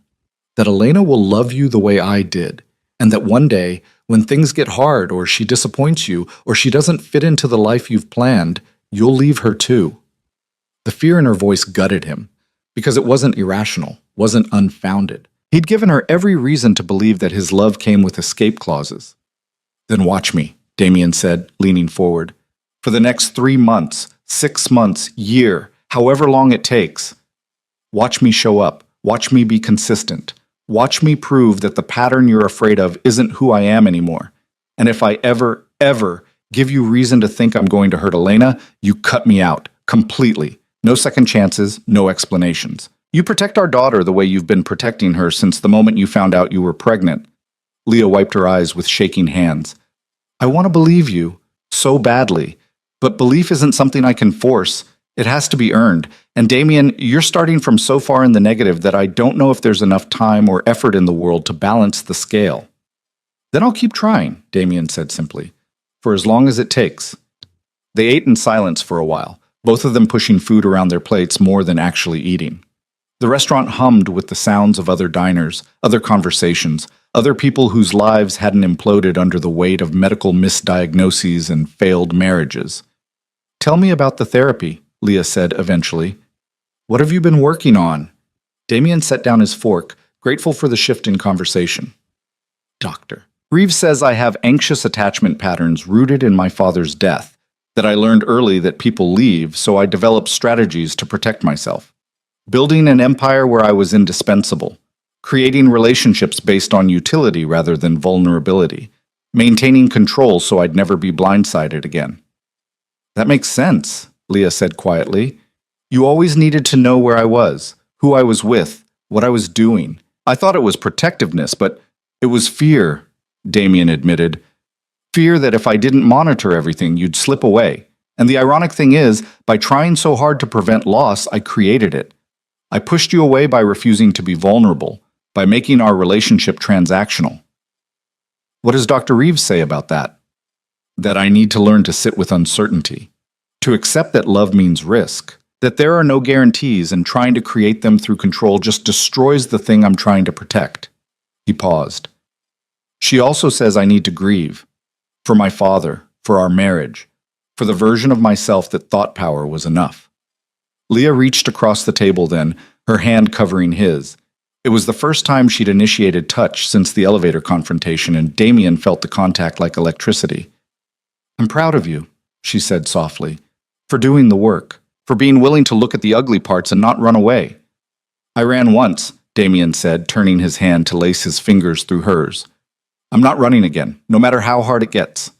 They stayed like that for a moment, hands joined across the table. Two people who'd loved each other badly, trying to figure out if there was a path forward that didn't involve more destruction. Paolo returned to clear their plates, offered dessert. Leah declined, too full, too tired. Damien paid the check, left a generous tip, then walked Leah out to where her car was parked on the street. The night air was cold, early March still clinging to winter. Leah wrapped her coat tighter around herself, her breath misting in the streetlight. Thank you for tonight, she said, for being honest, for not trying to charm your way past my defenses. I meant every word. I know. That's what makes it so hard. She looked up at him, her expression torn. I want to hate you, Damien. It would be so much easier if I could just hate you and move on. But you keep showing up and being real and making me remember why I fell in love with you in the first place. Damien's chest tightened. Leah, don't. Don't say anything. Don't promise me anything. Just keep being who you were tonight. Keep being honest. Keep showing up. And maybe eventually I'll figure out if there's a version of us that works. She stood on her toes, pressed a soft kiss to his cheek, then got in her car before he could respond. Damien watched her drive away, his hand pressed to where her lips had touched his skin, hope and terror warring in his chest. But the next month passed in a careful dance. Damien continued attending appointments. The 32-week checkup, the 34-week ultrasound, the 36-week non-stress test where they monitored Elena's heartbeat and movement patterns. Each time, Leah was a little less guarded, a little more willing to share small details about her day, her thoughts, her fears about impending motherhood. She told him about the nursery she'd set up in her brownstone, decorated in soft grays and whites with pops of pale yellow.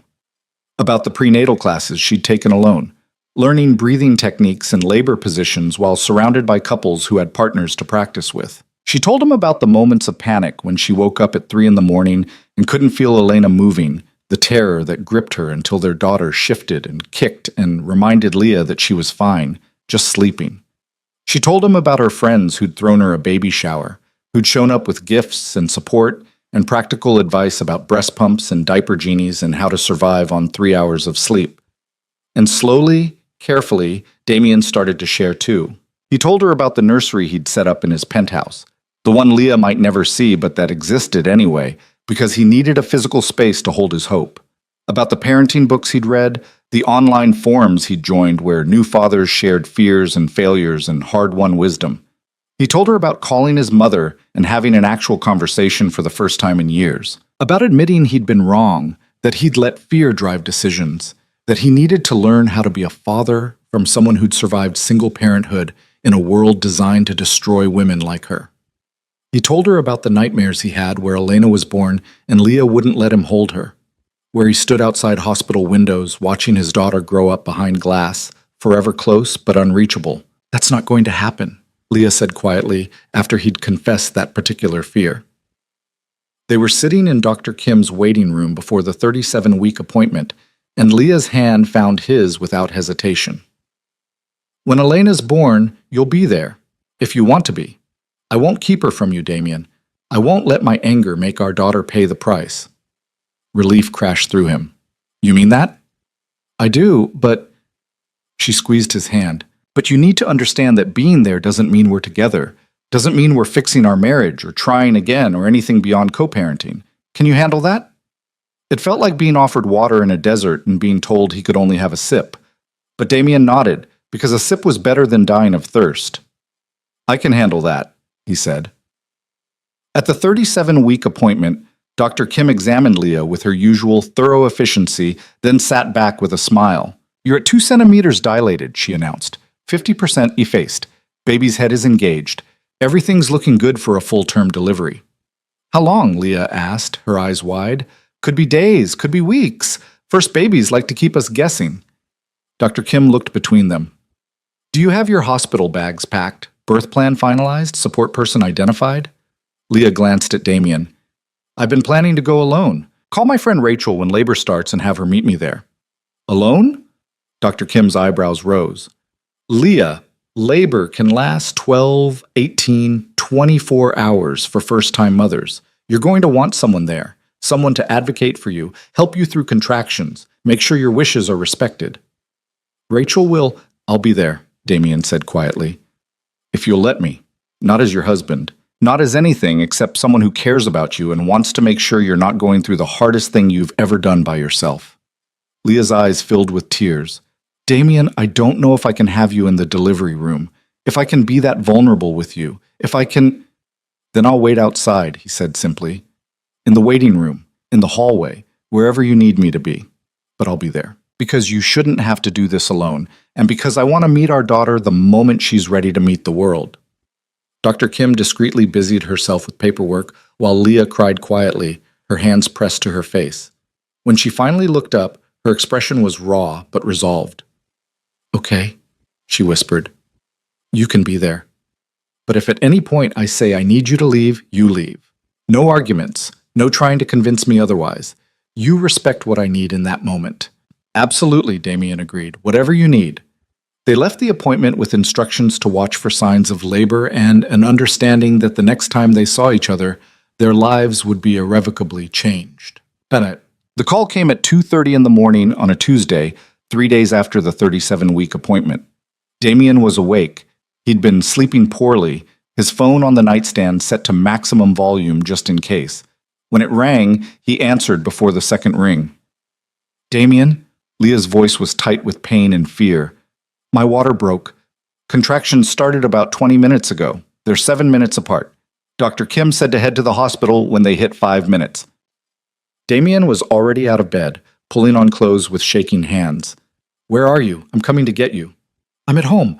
But Damien, I don't think we have time to wait. The contractions are getting closer fast. 3 minutes now. I need to... She gasped, the sound sharp and breathless. I need to get to the hospital. I'm 10 minutes from you. Do not leave without me. Can you walk? I think so. I packed the hospital bag yesterday. It's by the door. Good. That's good. I'm getting in the car now. Stay on the phone with me, okay? Just breathe through the contractions. I'll be there before you know it. He drove like a man possessed, phone on speaker, listening to Leah breathe through contractions that were coming harder and faster than they should for early labor. He broke every traffic law, ran 2 red lights, didn't care about anything except getting to her before she had to face this alone. He made it in 8 minutes. Leah was standing in her doorway when he pulled up, one hand braced against the frame, the other pressed to her belly. Her face was pale, sheened with sweat, her eyes wide with pain and fear. Damien was out of the car before the engine stopped, running to her side. I've got you, he said, wrapping an arm around her waist. Lean on me. Where's the bag? Inside by the... She gasped as another contraction hit, her whole body tensing. Damien counted silently, 60 seconds. When it passed, Leah sagged against him, breathing hard. They're really close, 2 minutes apart. Is that normal? I don't know, but we're getting you to the hospital right now. He grabbed the bag, helped Leah to the car, got her settled in the passenger seat. Then he called Dr. Kim's emergency line, put it on speaker as he drove. Dr. Kim, this is Damien Viscari. Leah's in labor. Water broke about 40 minutes ago. Contractions are 2 minutes apart and lasting a full minute. We're 10 minutes from the hospital. That's fast progression for a first baby, Dr. Kim said, concern threading through her professional calm. Leah, can you feel any pressure, any urge to push? Not yet, Leah managed between gasps. Just pain, so much pain. That's normal. Keep breathing. Don't push until we've checked your cervix. I'm heading to the hospital now. I'll meet you there. The drive to the hospital was the longest 10 minutes of Damien's life. Leah gripped his hand between contractions, her nails digging into his palm hard enough to leave marks. He didn't care. Would have let her break every bone in his hand if it helped. They pulled up to the emergency entrance. Damien barely had the car in park before he was out, grabbing a wheelchair from inside the sliding doors, getting Leah settled. I can walk, she protested weakly. You shouldn't have to, Damien said, already pushing her toward the elevators. Just let me help, Leah, please. The labor and delivery unit was calm this early in the morning, just a few nurses at the station who looked up when Damien wheeled Leah in. One of them, a woman in her 50s with kind eyes and efficient movements, took one look at Leah and immediately sprang into action. How far apart are contractions? About 90 seconds now, Damien said. And you are? The father? The nurse nodded. No judgment, no questions.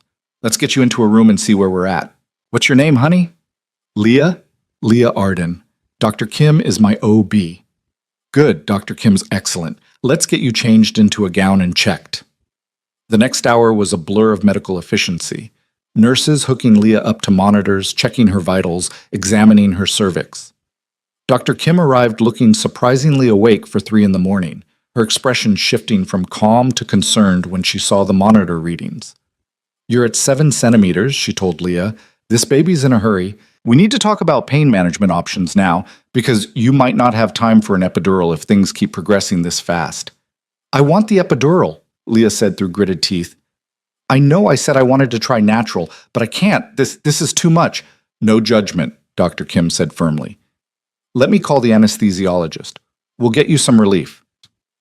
But the anesthesiologist was in another delivery, and by the time he arrived 20 minutes later, Leah was at 9 centimeters and screaming through contractions that came so close together there was barely time to breathe between them. I'm sorry, the anesthesiologist said, his expression genuinely apologetic. You're too far along. The epidural could slow your labor or cause complications at this stage. I can offer IV pain medication, but no, Leah sobbed. No, I can't do this. I can't.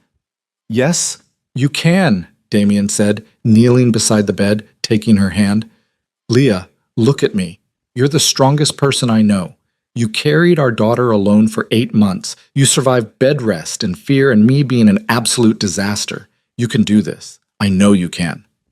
It hurts, she whispered, tears streaming down her face. Damien, it hurts so much. I know, I'm so sorry.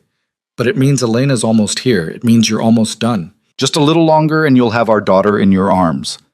Another contraction hit. Leah's back arched, her hand crushing Damien's, a sound tearing from her throat that he'd never heard a human make. When it passed, she looked at him with eyes that were all pain and determination.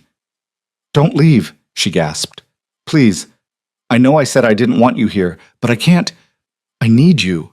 I'm not going anywhere, Damien promised, smoothing her hair back from her sweat-soaked face. I'm right here. I'm not leaving. Whatever you need, I'm here. Dr. Kim checked her again.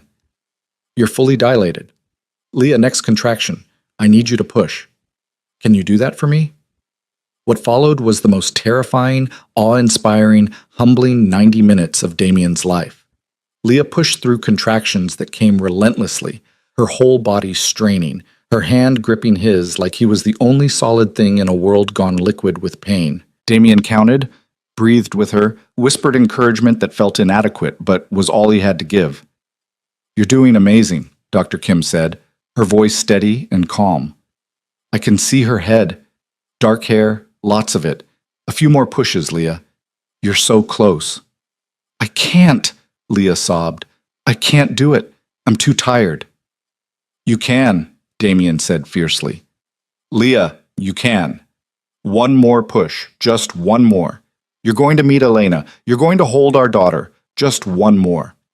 Leah gathered herself, some reserve of strength Damien didn't know existed, and pushed with everything she had left. And then, suddenly, impossibly, there was a cry.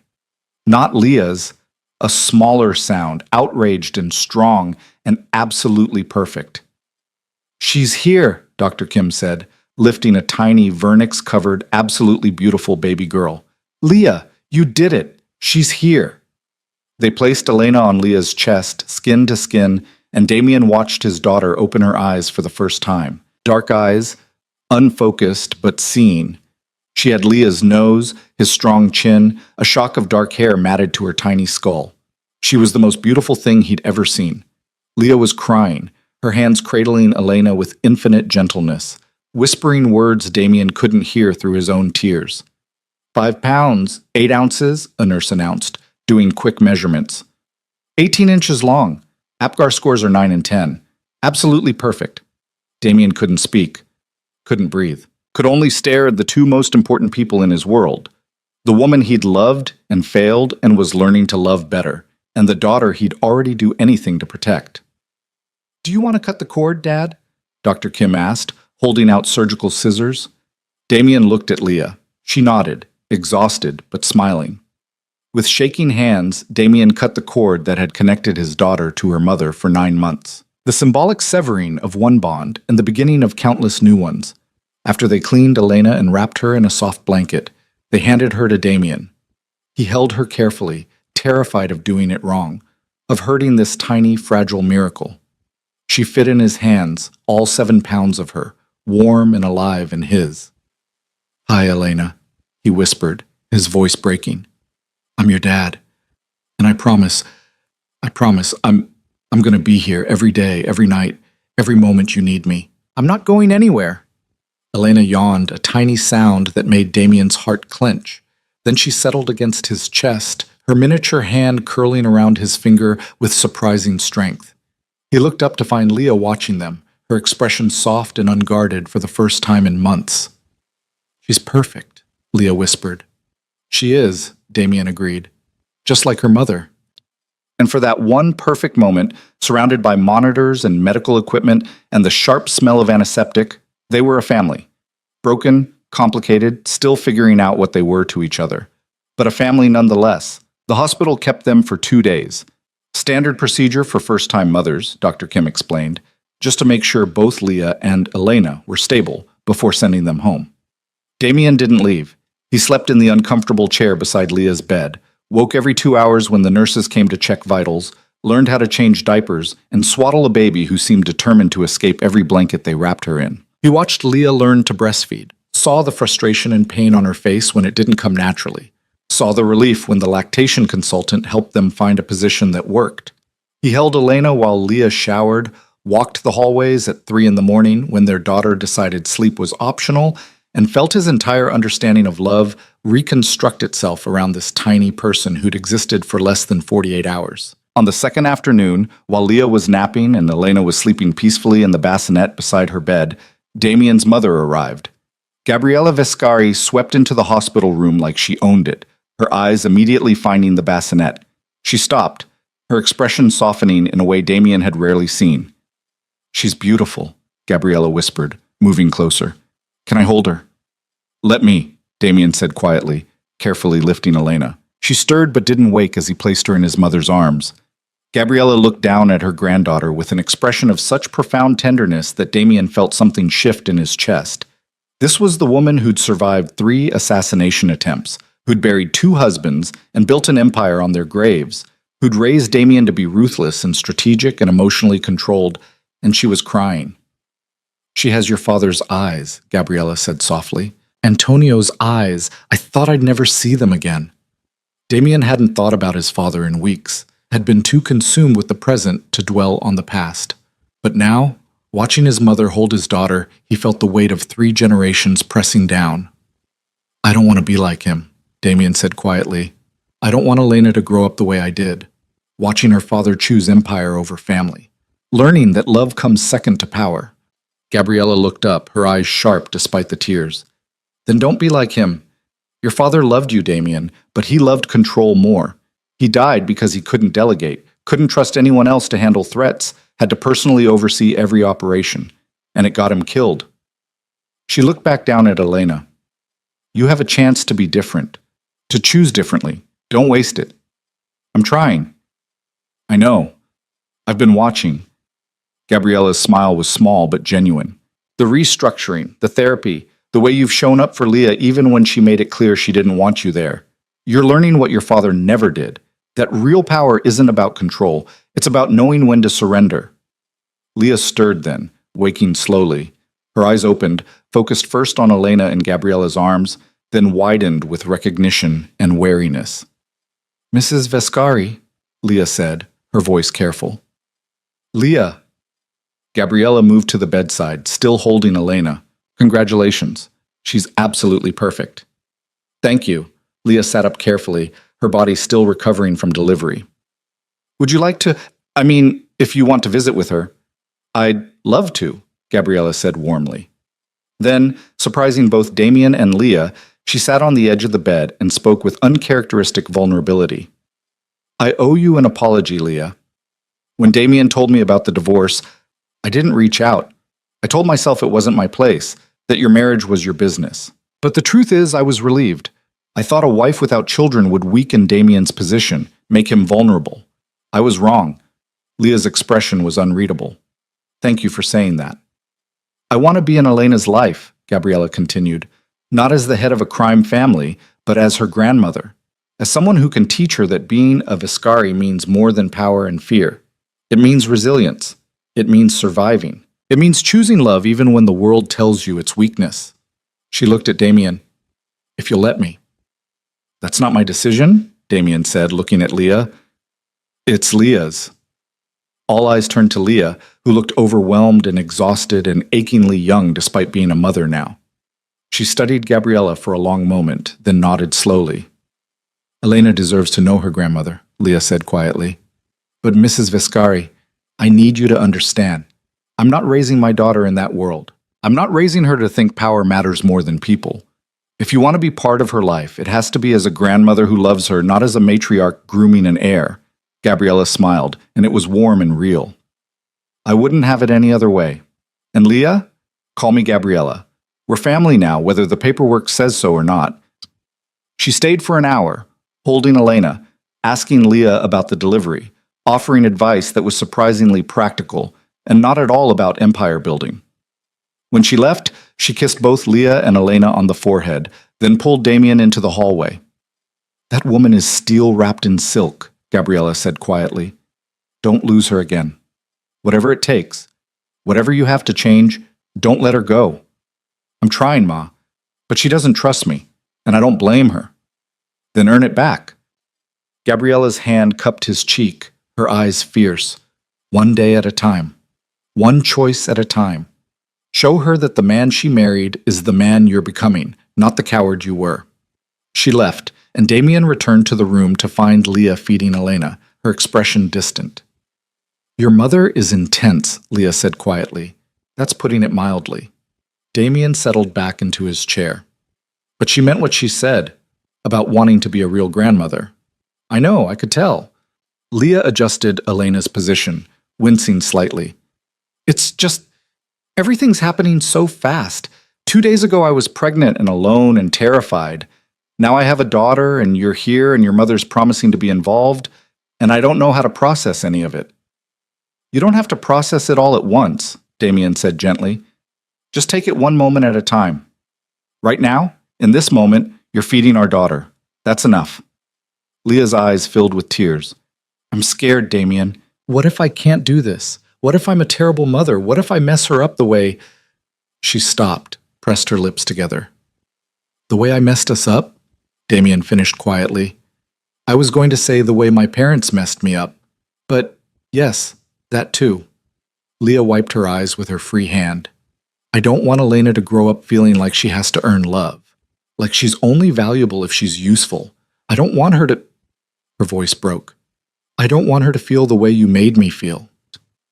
The words landed like physical blows, but Damien forced himself to hear them, to sit with the pain they caused instead of defending or explaining.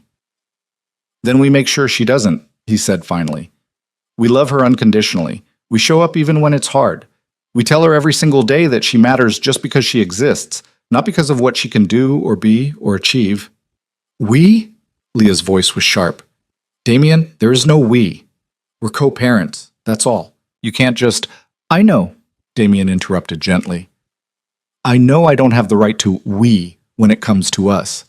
But when it comes to Elena, we're in this together, whether we're together or not.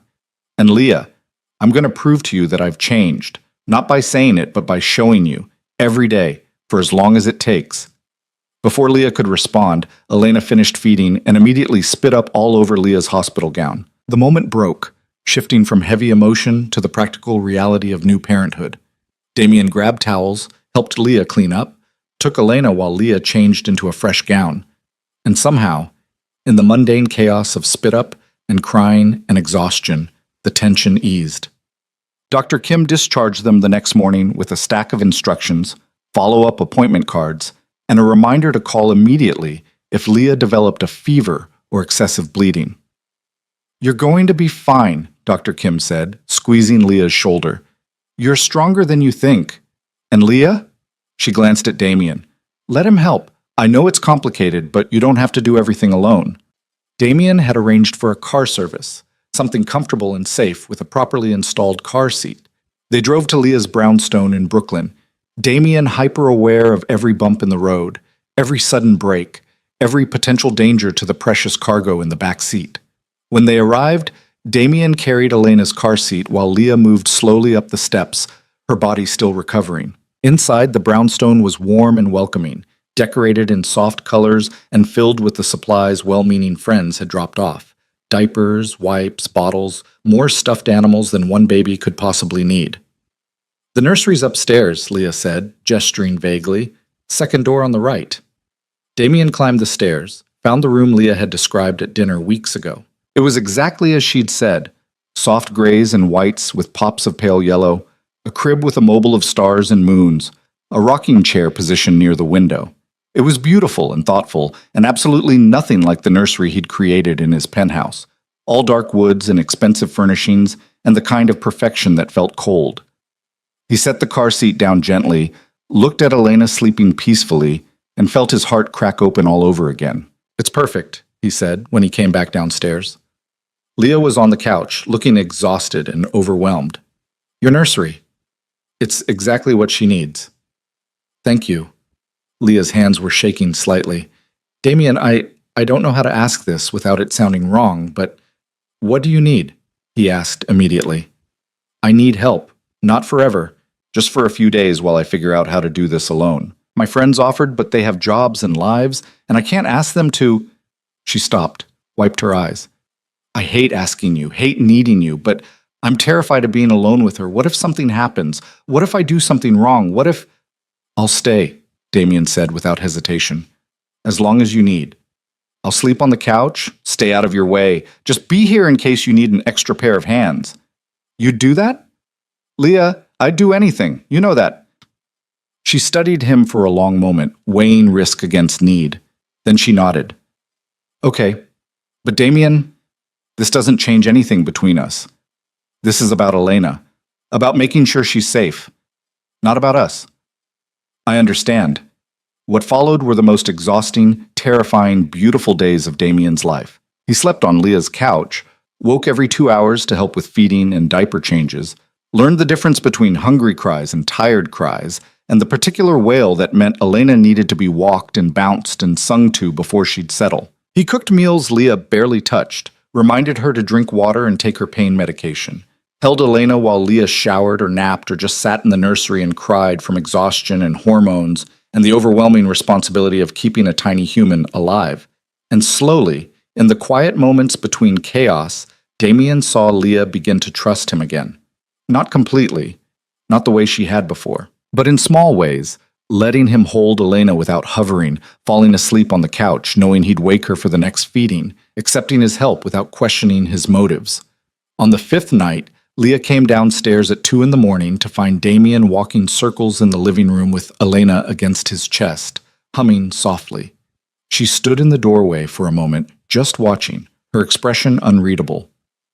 "You're good at this," she said quietly. Damien looked up, surprised. "At what?" "Being a father." "I didn't think you would be. I thought—" She paused, choosing words carefully. "I thought you'd be good at the logistics, the planning and providing and protecting, but this?" She gestured to Elena, peaceful and sleeping against his chest. "The actual work of loving her? I didn't know if you could do it." "Neither did I," Damien admitted. "I'm terrified every moment that I'm going to mess up, that I'll let her down the way I let you down." Leah moved closer, reached out to stroke Elena's soft hair. "You hurt me, Damien. Destroyed me in ways I'm still trying to recover from. But watching you with her?" Her voice cracked. "You're not the man who left. I don't know if that man would have been capable of this, of showing up at 2 a.m. without being asked, of putting her needs above your comfort, of loving her without expecting anything in return." "I'm trying to be better," Damien said quietly.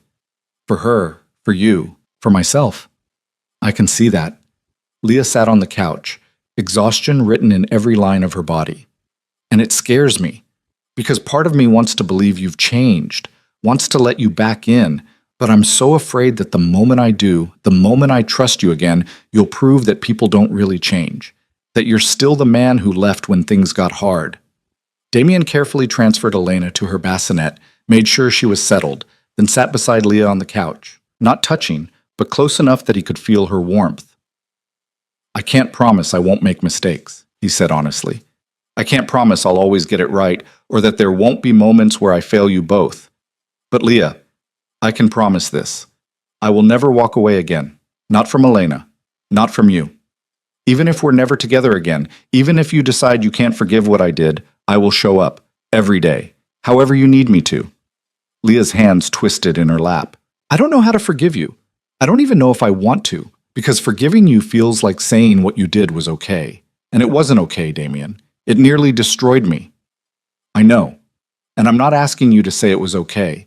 I'm just asking you to let me prove that I'm not that man anymore. That the person I'm becoming is someone worthy of our daughter. And maybe someday, worthy of you. They sat in silence. Two people who'd loved each other badly, trying to figure out if there was a path forward that didn't involve more pain. Stay, Leah said finally. Not just for a few more days. Stay until I feel steady. Until I can do this without being terrified every moment. Can you do that? As long as you need, Damien promised. Days turned into weeks. Damien moved into the guest room, established a routine. He handled the night feedings so Leah could sleep, cooked breakfast while she nursed Elena, did laundry and dishes, and all the invisible work that kept a household running. He worked remotely when Elena napped, delegating ruthlessly, cutting meetings short when he heard crying through the baby monitor. His lieutenants noticed the change. Marcus showed up one afternoon with supplies and a knowing smile. You're different, Marcus observed, watching Damien expertly change a diaper while discussing quarterly earnings on a conference call. Softer. Exhausted, Damien corrected, but he smiled. She doesn't sleep more than 2 hours at a stretch. I've forgotten what a full night's rest feels like. It suits you, Marcus said seriously. Being human instead of untouchable. Leah's lucky. Elena's lucky.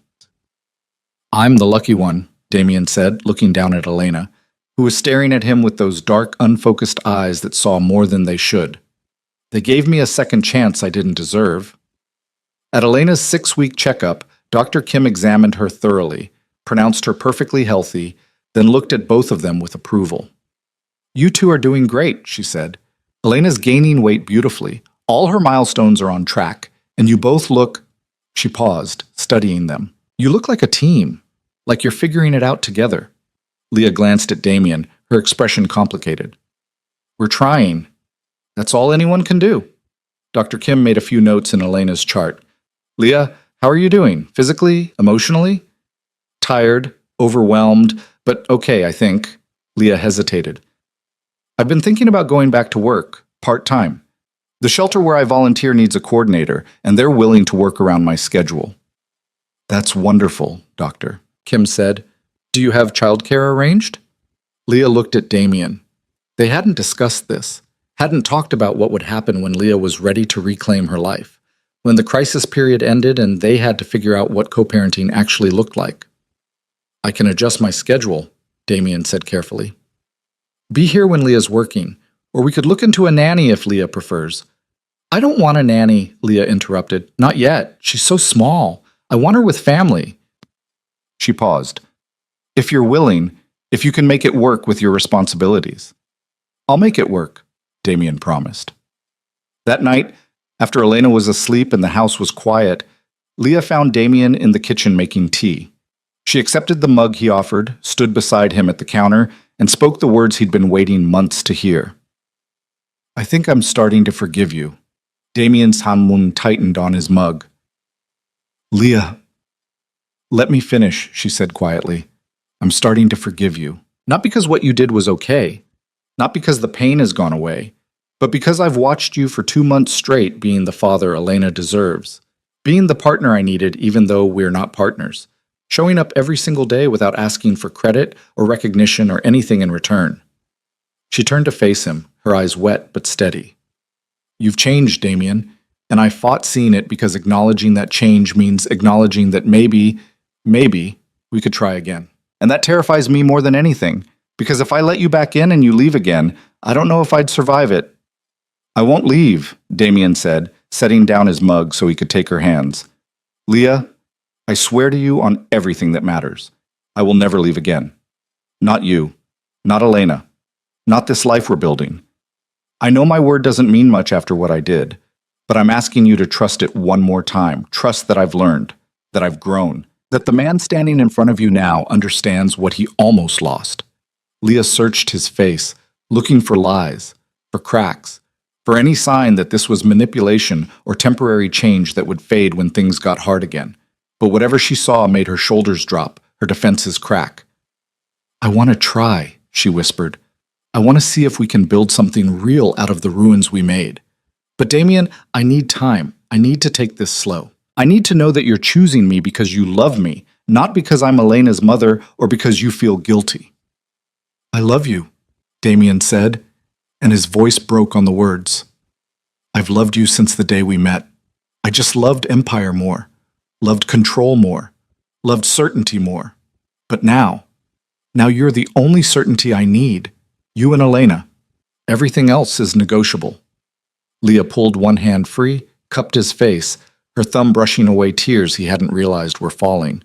Then prove it, not with grand gestures, not with promises. Just keep showing up, keep being present, keep choosing us over everything else. Can you do that? Every day, Damien promised, for the rest of my life. She kissed him then, soft and tentative and full of hope and fear and all the complicated emotions that came with trying to rebuild trust from ashes.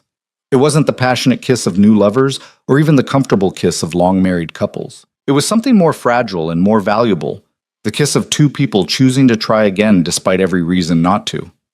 When they pulled apart, Leah was crying, but she was smiling too. We're doing this, she said, wonder in her voice. We're actually trying again. We're doing this, Damien confirmed.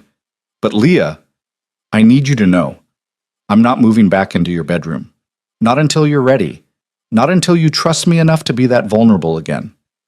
I'll wait however long it takes. Thank you, she whispered, for understanding, for not pushing. They stood in the kitchen, hands linked, two people who'd destroyed each other, learning how to build something better from the pieces. The next 6 months were a masterclass in patience, communication, and learning to love better. Damien moved permanently into Leah's brownstone, taking the guest room and slowly earning his way back into her heart. They went to couples therapy, sat across from Dr. Reeves, and unpacked the dynamics that had destroyed their marriage. Damien's control issues, Leah's tendency to make herself small, the way they'd both used the infertility diagnosis as an excuse to avoid harder conversations about what they needed from each other. They learned to fight productively, to speak truth without cruelty, to ask for what they needed instead of expecting the other person to read minds. They learned that rebuilding trust was exhausting, messy work with no shortcuts and no guarantees. And through it all, Elena grew. She smiled for the first time at 8 weeks, laughed at 12, started reaching for things at 4 months. She became a person with preferences and personality. She hated being cold, loved bath time, would only sleep if someone was singing to her. Damien watched Leah blossom into motherhood, saw her strength and resilience, marveled at how she managed to work part-time at the shelter, care for Elena, and still make time to rebuild their relationship. She was extraordinary, and he made sure to tell her so every single day. On a Saturday morning in October, when Elena was 6 months old and the brownstone was filled with autumn light, Damien woke to find Leah standing in his doorway.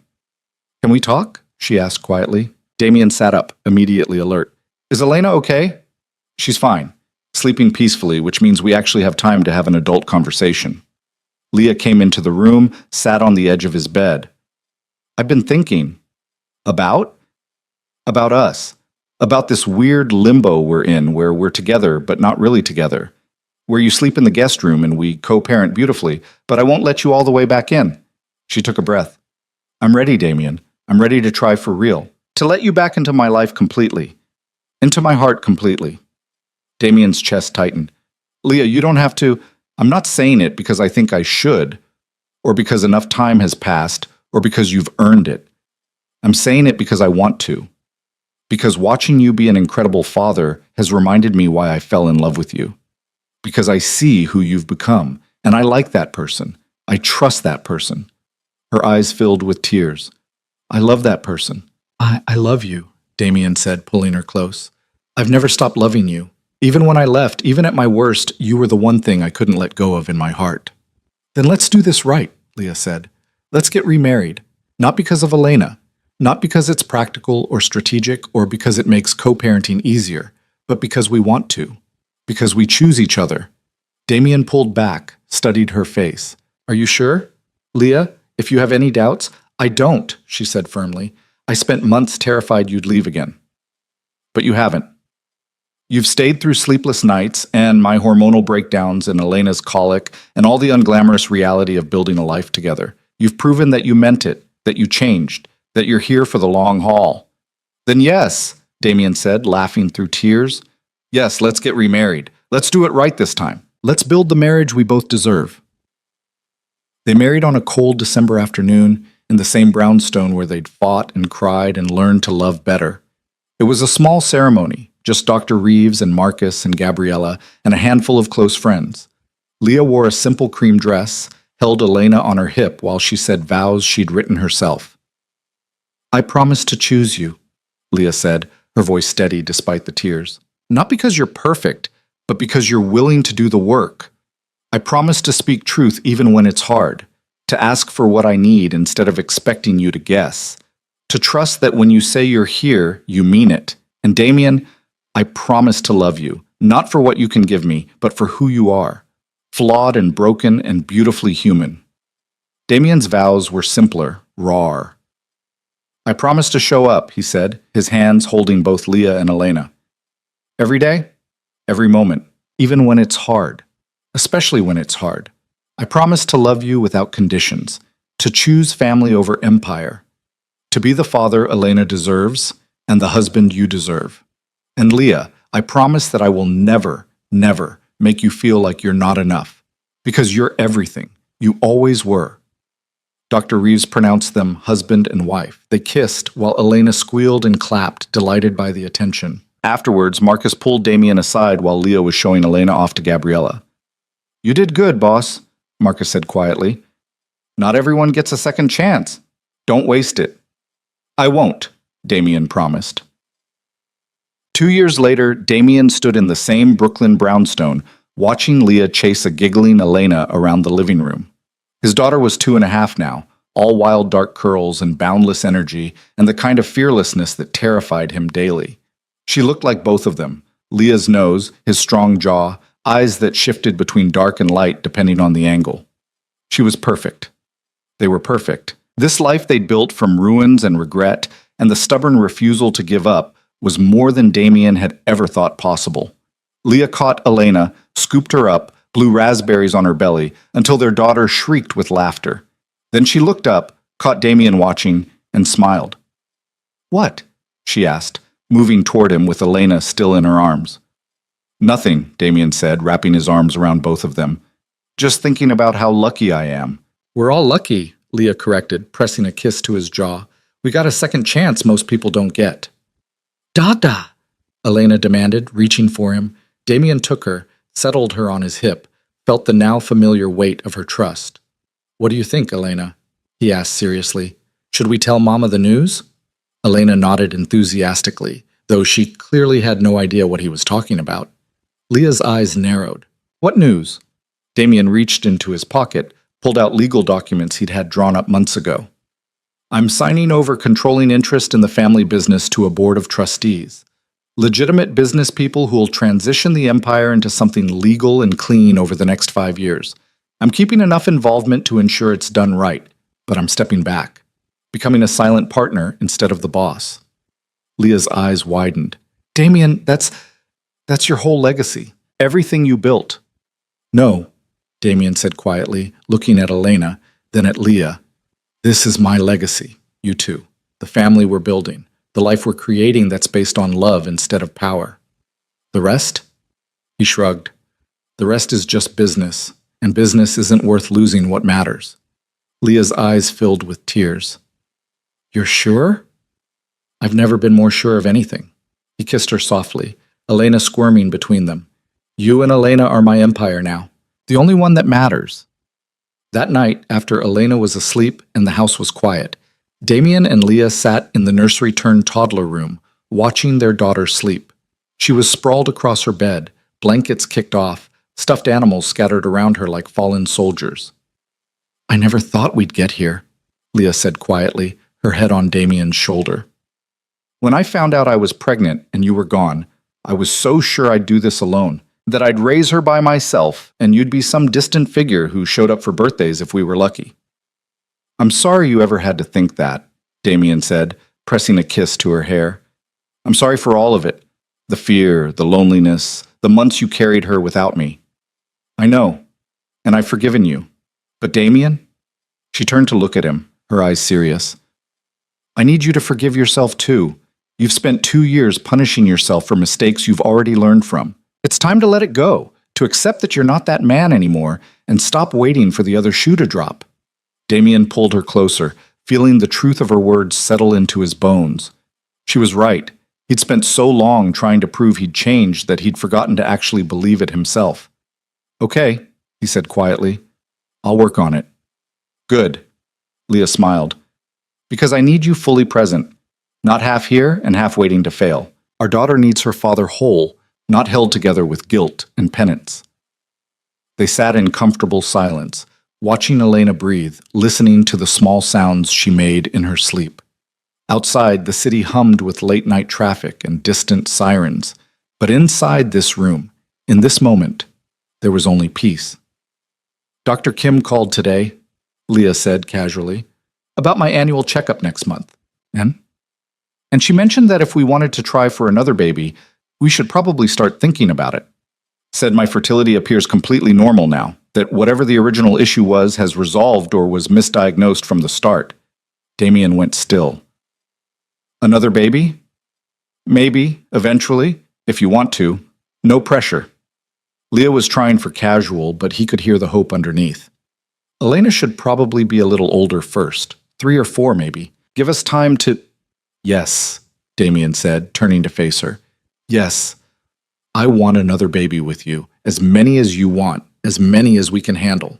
Not because I need heirs or legacy, but because the idea of more tiny humans who have your smile and my stubbornness sounds like the best possible future I can imagine." Leah laughed, soft and full of joy. "Then we'll try, when the time is right, when we're ready." "We'll be ready," Damien promised. "We figured out how to do this once. We can do it again. Together." They stayed in Elena's room for another hour, just being present, just existing in the quiet miracle of the family they'd built. Eventually, Leah fell asleep against his shoulder, exhausted from a long day of chasing a toddler and managing the shelter's new programs. Damien carefully lifted her, carried her to their bedroom now, not his, not separate spaces but truly shared. He tucked her in, kissed her forehead, then went back to check on Elena one more time. His daughter was still sleeping peacefully, completely unaware that she'd saved her parents' lives just by existing. Unaware that she'd taught them both what mattered, what love actually meant, what legacy was really about. Damien pulled out the leather journal he'd been writing in since before Elena was born. He turned to a fresh page and wrote one final entry. "Elena, by the time you're old enough to read this, you'll know the story of how your mother and I fell apart and found our way back to each other. You'll know that I made terrible mistakes, that I hurt your mother in ways that should have been unforgivable, that I almost lost everything that mattered because I thought power was more important than love.